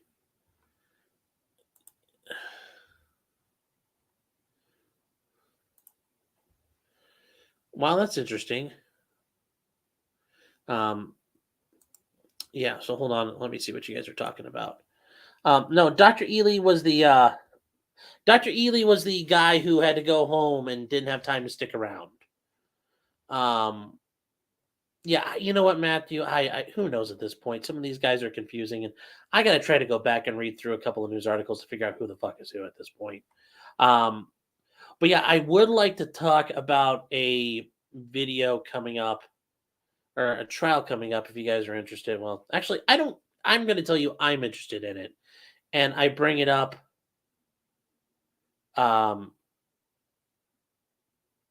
solely because this is very important. Well, I have a lot of ties to it. This is a case involving a hazing death regarding alcohol at a fraternity. Now, you guys will tell yourselves, like, I've heard a million of those. You probably have. But this one's a little different. This one is at Bowling Green State University. And for those of you who don't know where that's at, that is in Bowling Green, Ohio. Not Bowling Green, Kentucky. That is a different school. Now, why do I bring it up? Because that's where I went to college. I did my undergrad there in Bowling Green, Ohio. I was also in a fraternity there. I was not in this fraternity, but I was in the fraternity system. So I think it's very interesting in that regard. Additionally, I practiced in Bowling Green, Ohio as an attorney when I was out of law school for a couple of years. First couple of years I was an attorney, I did work in the Toledo, Ohio area, and Bowling Green is 20 minutes down the road from Toledo. And Bowling Green, they're right down the road from each other. So I practiced in the courthouse they're doing this in. I dealt with people getting in trouble for a lot of the things that happened in this situation. So I think it's a very interesting case. So what happened is the fraternity had a party, and it's for their big brothers, and the way fraternities work. And if you were in a fraternity, you'll understand it, or if you're in a sorority, you'll understand it. Your big brother is kind of like somebody you're paired up with, and somebody who kind of guides you along and is there to be there for you and helps you through things.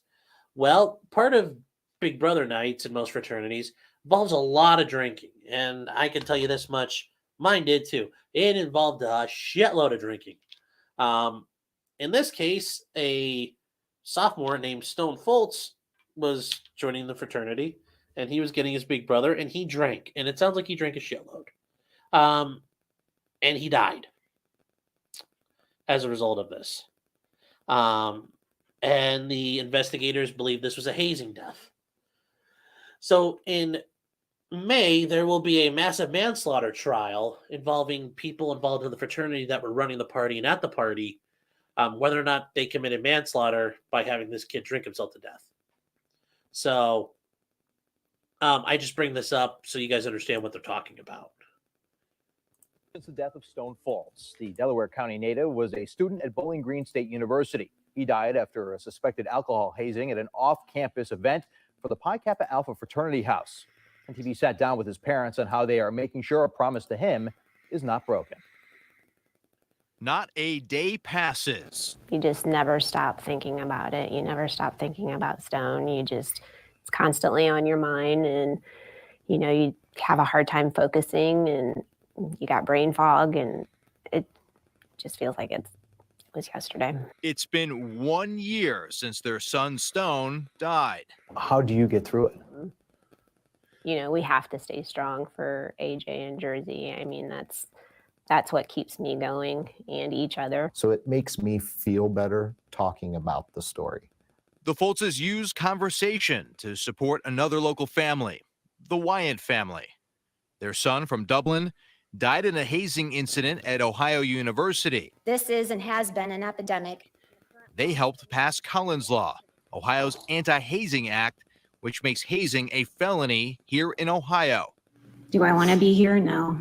Obviously, I'd want my son back. Sherry didn't plan on speaking at the bill signing in the governor's office that day. I spoke from my heart. Telling Stone's story as a family is helping them grieve. This was at Adrian College. Giving the lectures, and we see these kids out in their seats, and they're 100% paying attention to us. They're crying, not on their phones, fully engaged. They're listening. In May, they plan on speaking to Stone's former high school, Buckeye Valley. Things like that we can share really helps mend some of the wounds. If we save one life, that's success for us. Stone already has. Every organ transplant that involves Stone was a success. So we did hear about his heart was a successful transplant to a female in her 20s, and she's been able to spend time with her 5-year-old son now. It would mean everything to us to get to meet her and meet the others that, were recipients of Stone's organs. We hope that we can hear from them someday. Now, both Sherry and Corey say they do follow the ongoing court cases. The foundation I Am Stone Foltz is scheduled to have its second Hoops for a Change basketball tournament.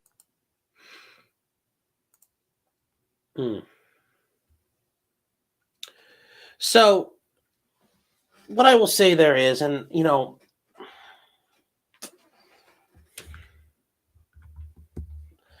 and there's a lot there, and there's a lot to unpack with all this.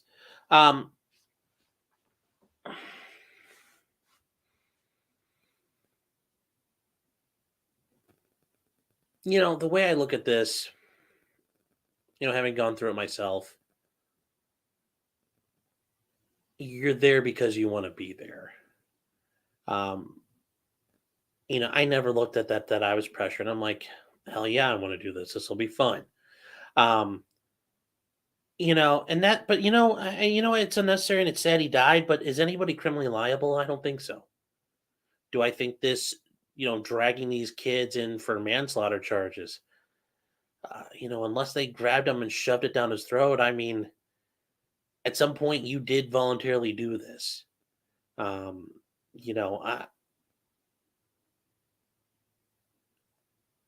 If you want to call being given, a couple of tall boys as part of like your big brother giving those to you, and like you and him, crush a 12-pack of tall boys hazing, then I guess, yeah, that's hazing. But really, like, if that's hazing, then fine. All the other stuff you hear about or see about, yeah, there's some places that do some weird, freaky shit. But if that's hazing, Jesus Christ, then college students haze the shit out of each other every weekend. I mean, voluntarily. That's the point. Kids are drinking themselves to death in college every weekend. So we get rid of fraternities, or we have these anti-hazing laws, and the kid goes and drinks himself to death out in the parking lot tailgating for the college game. Like, who do we point fingers at then? Because, well, if we're going to claim there's like hazing, the entire system of college is hazing and peer pressure and social conditioning. So, that's where I find the problem with this. That's just where I'm trying to go with this. I just, as far as like coercing, they don't say like, if you don't do this, you're not in. Nobody ever tells you that. In my fraternity, when I joined, we had a guy who didn't drink. His mom and dad had big problems with alcohol. And he didn't touch it because he knew what it would do. we worked with him on that. They worked with him on that. They didn't give him shit about it. I mean, yeah, when he first came around, some people may have, but once they realized, like, okay, you got some legitimate issues here. Yeah, we never would force somebody in that situation. I think later on when I was, a senior in college, my fraternity, we had a guy join, and he had an issue with like seizures, and drinking would aggravate him. So it's like, okay, yeah, we'd have parties or whatever or anything we're doing. You don't have to drink. He went through the whole process like everybody else did. He just didn't have to drink. I'm like, it wasn't which is weird. Like it's hazing, but it's not necessary for him. So was it really hazing? No. And to claim it's all hazing, it's voluntary. I also have an issue with this kid was a sophomore in college, so it wasn't his first rodeo. He wasn't a freshman right off the bus saying goodbye to mom and dad. He'd been there and he drank. I mean, he drank a lot. I mean, if he had drank a lot on his own, and in Bowling Green, there's a train tracks that runs between campus and the bars. If he gone out and hang out with his friends on his own, got trashed and walked in front of a train, or this Colin kid had done that, like, would they be passing Colin's law and be like, I'm sorry, he's dead. It sucks. It's tragic. But, I think it's wrong to take all the agency away from your son, because that makes him sound like he was a helpless moron who couldn't do anything for himself. He knew what he was doing. He decided to drink some road pops, and he kept going and going and going. And, you're warned, you should be careful about drinking. You might black out. You might do different things. You might hurt yourself. Well, you also might drink yourself to death. They do warn us. Can you see your barman when you're too sick to hang over? I mean, I don't think it's that. Like I said, I'm not trying to be flippant about it, but where's the liability there? Now, there are guys who got in trouble for tampering with evidence and obstructing investigations, and yeah, I get that. But I've heard of Cal State Chico, or UC Chico. Was your mascot Razor Ramon? He's like, I tell you what, Chico. But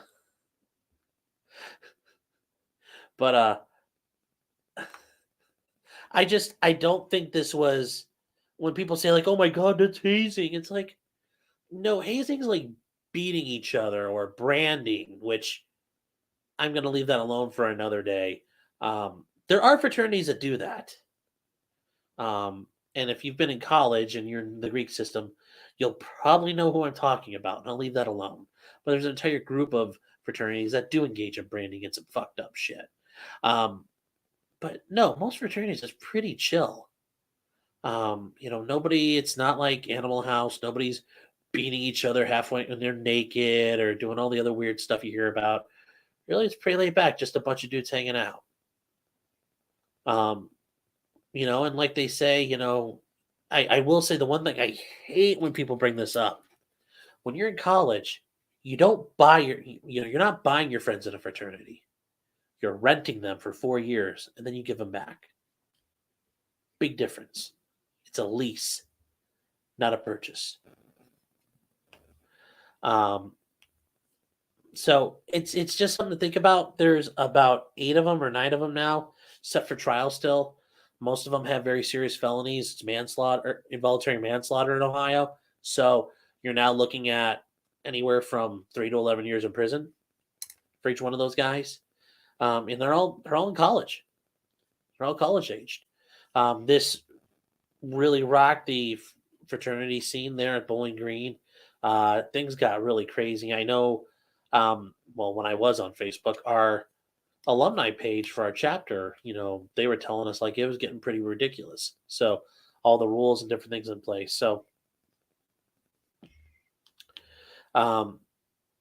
yeah, Critter, I hope I didn't run you off by saying I don't think this is hazing, but I'm sorry I'm sorry their kid's dead, but God almighty, like, I wonder if they've ever accepted the fact that, like, well, our kid did this. I mean, because I can tell you this much, Papa Martin and Mama Martin, had that happened to me, they'd be very sad and they'd be very, they wish I'd back, but my dad would also probably look at it and say, well, he did some dumbass shit. This happens sometimes. No, it's not Sue Happy. This is people want justice. And it's not Sue Happy because these kids are facing criminal charges. It's not Sue Happy. There's nothing wrong with demanding it.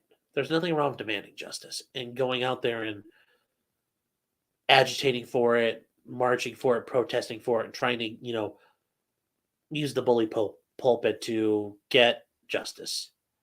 It's once you're the prosecutor, you're the elected official, you're supposed to be the voice of sanity saying, hey, look, I understand you want to do this, but we can't. It just doesn't work. I can't do this.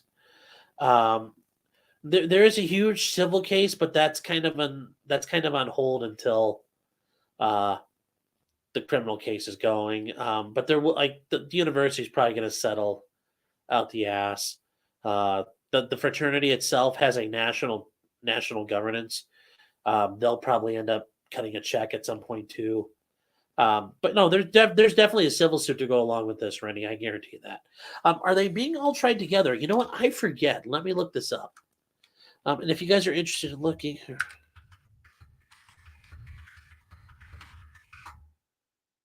court.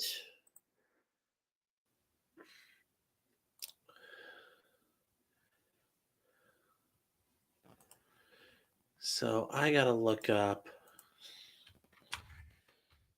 I got these guys' names now.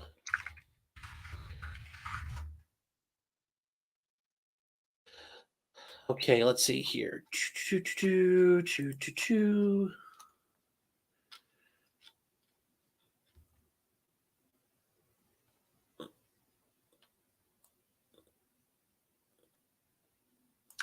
Okay, here we go. Now I got the name. I'll bring you along while I'm looking.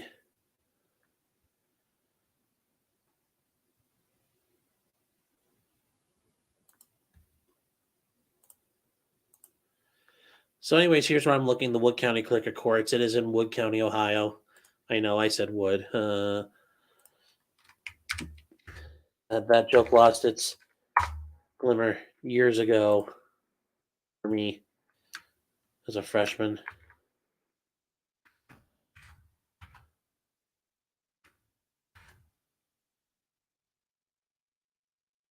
He's got an involuntary manslaughter case. Let's see the docket.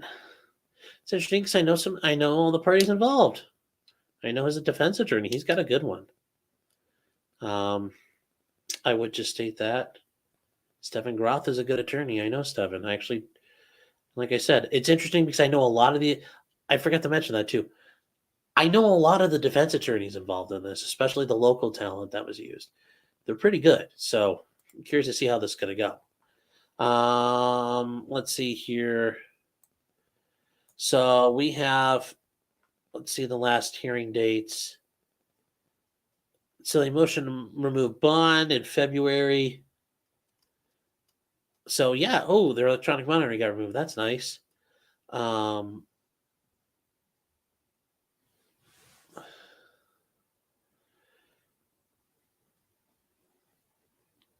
there was bonders. Let's see here. Okay, yes, here we go. This is going to be the judgment entry. So it's a bunch of these cases all together. And here's all the cases. State v. Crin, Dunson, Caldwell, Hendrickson, Lahane, Preisel, Sweeney, and Boyers. A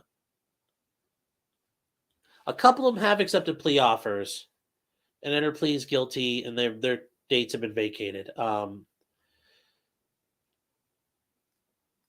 They are going to be, initially they were going to be tried together. However, the support for trying these cases together remains. They added another guy in, and it's a joint trial date, okay? And it's set for May 16th through June 3rd. I hope to God it doesn't go that long. I have the feeling I'm going to want to kill myself before the end of Husel. So, anyways, yeah, it makes sense because they're probably all going to have similar defenses. but they're all getting tried at once. There's a good number of them going forward. By March 17th, so in 10 days, all discoveries to be completed. By April 1st, any motions with the court, specifically motions to compel for severance, severing and getting new trials, motions to move the trial date or continue the trial date, motions for in-camera review, or motions in limine, or any other pretrial motion under Rule 12, which could be any number of things. They have to file that by that date. And then by April 15th, any opposition is automatically to be filed. And this is journalized back in November. Think about how far back this was. The judge already set all these hard dates. And Judge Joel Kuhlman, which I've met Judge Kuhlman. He's a pretty good guy. He'll be all right, Judge. No, I say that, and he'll probably do something wacky, but no, he'll be all right. There's a final pretrial, it looks like, on April 28th. And then at 1:30, there's a final pretrial conference, and they'll walk everybody through the trial procedure. And then this is the part you guys need to see, because this happens a lot with judges. No plea will be entertained by the court after April 28th, 2022. That's the last off-ramp. Now, the only thing you probably they would accept a plea to the indictment at that point. I think the court can't stop that, but they won't accept any other lesser pleas or pleas to something different.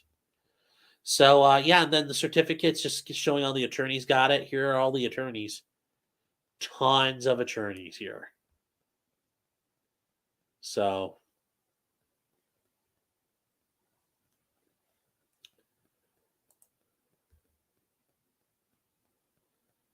oh, wait, that didn't switch over for you guys, did it? I'm sorry. I'm sorry. But yes, they're all being tried together.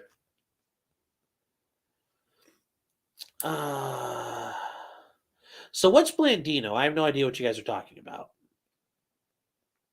Is this a solved sick guy? Yeah, a lot of talk with Mike, though. He said some things with the Kyle Rittenhouse trial that I think were he got some things wrong there, so I don't know. I won't talk too much crap about him, but as far as pro se, have I ever dealt with pro se? Yeah, I've dealt with pro se clients before. I've dealt with sovereign citizens. I've dealt with Moorish Americans, which are basically black sovereign citizens who have a separate branch of the sovereign citizen nutbag tree. So what do they are allowed to represent themselves. And I'm not sure, somebody mentioned earlier, he's not allowed to represent himself, which court can't do that. But what the court can say is there's what's called standby counsel. Basically, that means, and I've been this before, you are an attorney and you sit there and you sit behind the guy. And I'm fully prepared for trial. And I have to sit through the whole trial, making notes, getting ready to question people, because at any moment, that guy could turn around and say, Judge, I actually want an attorney now. And that happens. That's happened before. And I have to jump in immediately to that spot and start basically jump in the middle of a dogfight and salvage what I can. But I've also been able to sit all the way through and watch somebody just blow holes in the bottoms of their boat and sink themselves.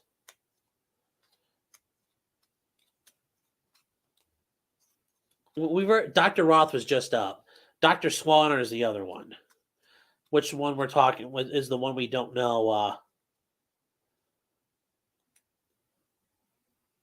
Dr. Swanner, I forget which one is him. But yeah, sovereign citizens are interesting.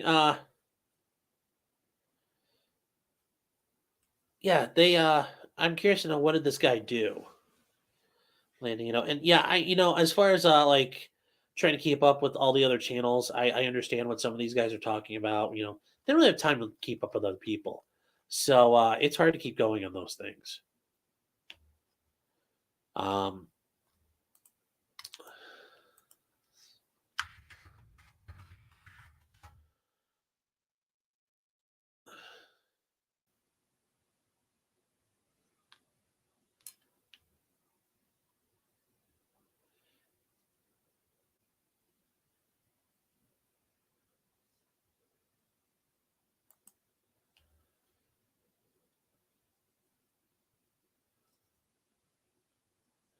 So,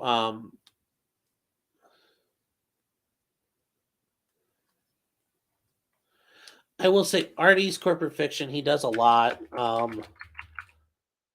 There's a lot dealing with the Moors, and I've seen some of his videos before where he fights with them, and they're hilarious.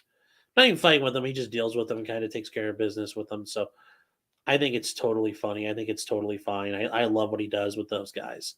And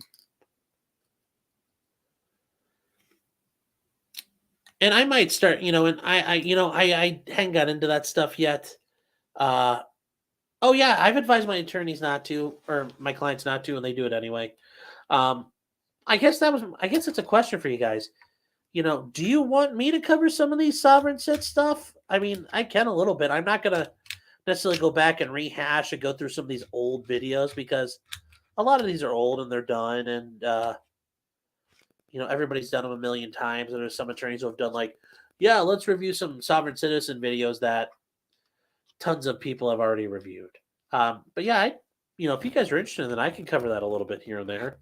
Maybe I'll reach out to Artie. We could talk too, but yeah, I could do that if you guys are interested. I think they're a hoot. But yeah, that's they're a hoot, but they can also be very dangerous at times. So I will mention this just so you guys know, if you're ever dealing with somebody and they tell you oh yeah, my uncle got this case dismissed, or I got a case dismissed and I did X, Y, and Z. If you ever want to know the answer to what they did, just ask them, what was your case citation? Can I look it up? And they'll tell you, oh, I did X, Y, and Z and the prosecutor folded. No, they didn't. There is one I'm going to do. And I don't know if you guys have seen this. I'll bring it up right now. Just because this screams out being complete bullshit, in my opinion.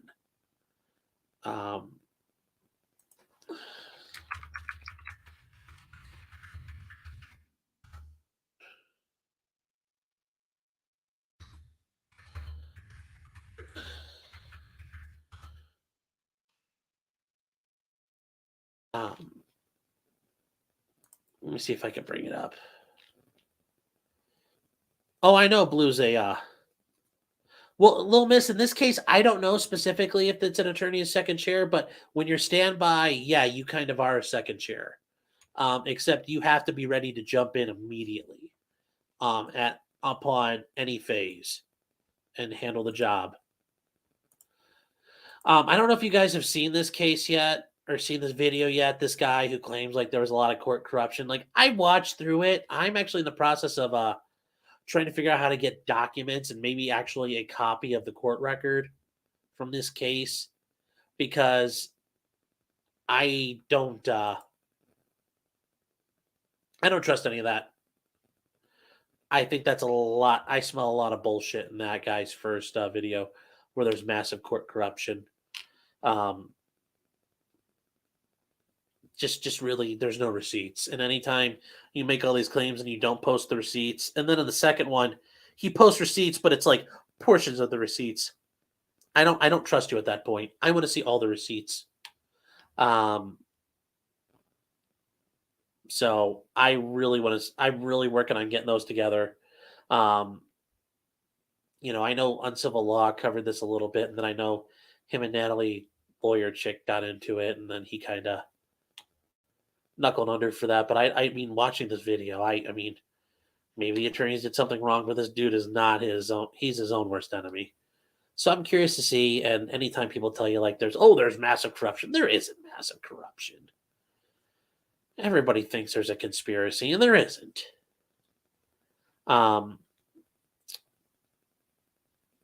So that's just something I'll be looking at coming up. But I don't know have you guys seen this video yet? This massive court corruption thing. If you can sit there and listen through it without wanting to, smack your face into a brick wall, it's somewhat lull worthy, I think. Lulls. Apparently Rennie's the only one talking to me right now. Everybody else is, I don't know, doing shots or something.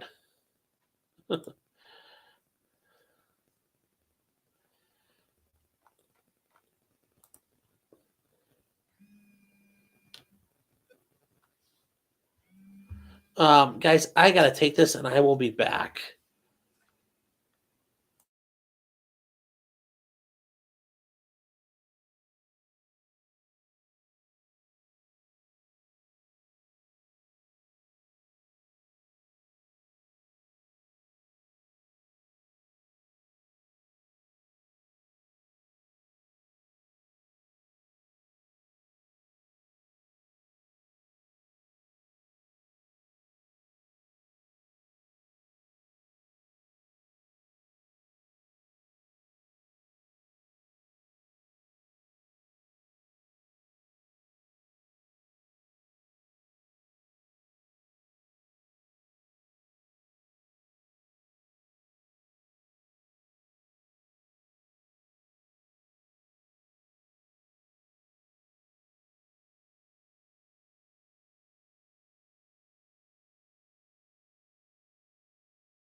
There was some questions from the previous video. Let's address them. Why are there All no right, guys, I'm back. on the video? Oh, there's no sound. The video provided by the court has no timestamp. It's just one video of a wide-angle shot. I don't hear the sound, but yeah. Hold on. So what is Do you have proof of the I time just seen it, the just hearing didn't was realize it's all scheduled over and the TikTok, time that it YouTube was Shorts, called? This document is part of the court Yeah, record. this is exactly what I mean. I don't know It what the gives the fuck he's dates of the looking hearing, at. How and do it I know also what this shows where in the is? Like, tape zoom it count out for the me. recordings pertaining to my hearing Rennie, you can might be want to work on found. the sound. I don't. The first time my case was called was at 8:45. The second time, But yeah, how do I 10:48. know what's what? He's highlighting stuff. Why did his On the case go following for court 5 hearing, years? I didn't know you went requested to be bench warrant released, for a while. but the judge refused. She wanted to keep me in jail Yeah, until see, like, trial. well, and that's where he scrolls up and immediately gets and like, hold on here, time out, Rennie, I need you to go back. You went inside after 9 a.m. Um, People commented, well, he is late, so what is your response? So My case and over 40 other cases were anyway, scheduled to yeah, be just heard this whole at thing is 9 nonsense. a.m. that morning with Like, Judge how do Bernard I know Spinman. based on him kind of playing that Also, duplicitous shit For an game right attorney there calls where a case, he's they have scrolling to by speak to their everything I client haven't seen first. yet? They have That's to enough know for us how to they're look going to at. It says there are proceed warrants with recalled. the case before they speak with the judge. Like, Even you know, come arriving at on, bro. 9:15 is not And then how do I considered know you late don't have the in full those screen type right of here? mass scheduled hearings Like, inside how do that I know court. you aren't dicking with it? How That do is I why know the you judge haven't pushed ignored the it? fact that I I have told her massive that I concerns was about the there at credibility and 9:08 the, and that I had spoken you with know, Heather Chestnut at just this whole thing 9:17. with this guy. Now, They he could be didn't want to true. acknowledge His that lawyers on may the have record, fucked him so over. I don't they kept know. pushing And I a will say the quarter whole to nonsense 11 the lawyers kind as of the having a time I smoke and a joke. supposedly arrived. All that shit at the beginning. don't like that. It doesn't look good. Doesn't mean Has they it did been anything wrong. reported to the Utah State But Bar? hey, Rennie, if we could I hold reported the off on this because case to I want to the go to the Utah first State one Bar in first 2018. before we get too far into this In one. May of 2018, they replied If stating you don't they mind. had no jurisdiction, that I had to bring my complaint to the same court that had conspired against me. Can you guys hear me at all? They practically ignored the accusations of misconduct and distorted my complaint so they wouldn't have to take action against any of the people And involved. you know what? Maybe we'll do this on Thursday. You know what? Fuck it. We'll cover this on Thursday night. How about that? I'll take my notes. Sorry, I don't mean to steal your thunder there, but How I is need the to. lawsuit going?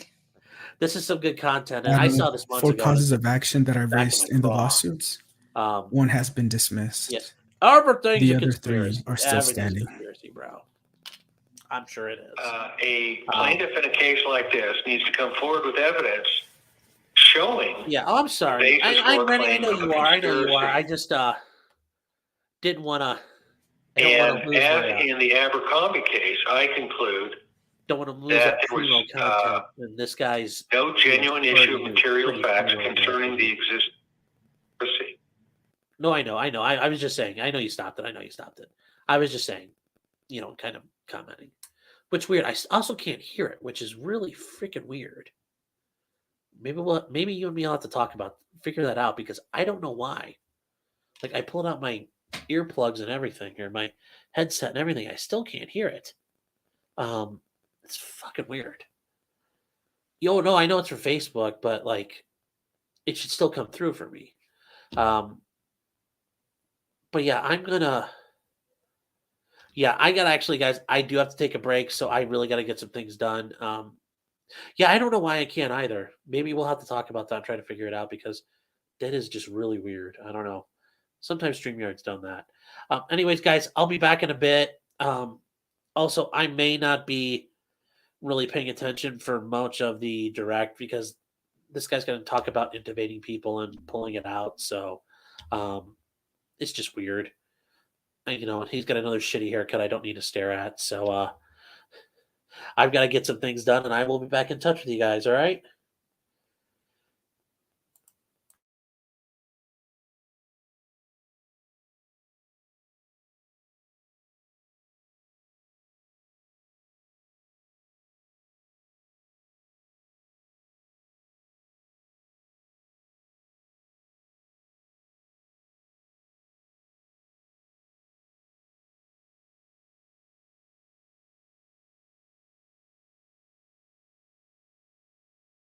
Because of the lack of evidence of a conspiracy between these two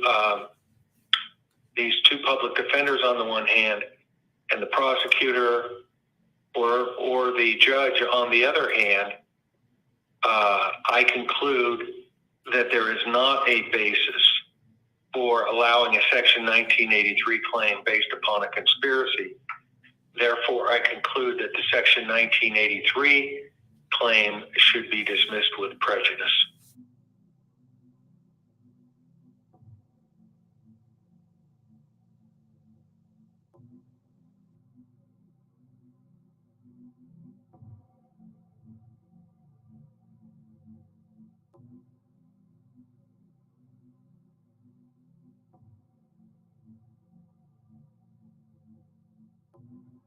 I was a warrant called for my arrest.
comparison is between morphine and fentanyl. 1 milligram of morphine is 10 of fentanyl, And what of fentanyl?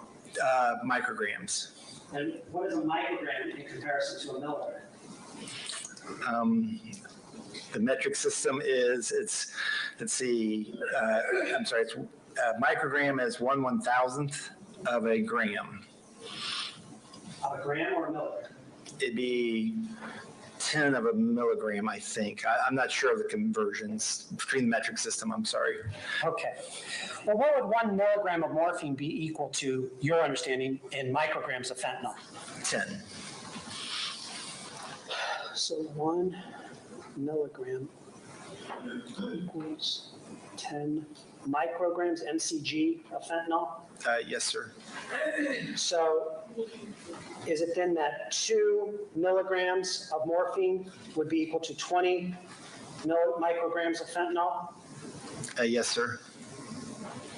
Would 3 milligrams of morphine equal to 30 micrograms of fentanyl? Yes, sir. And so 4 milligrams, and you said that's the upper dose of what you generally give, to start would be equal to 40 micrograms of fentanyl. Is that correct? Yes, sir. Okay.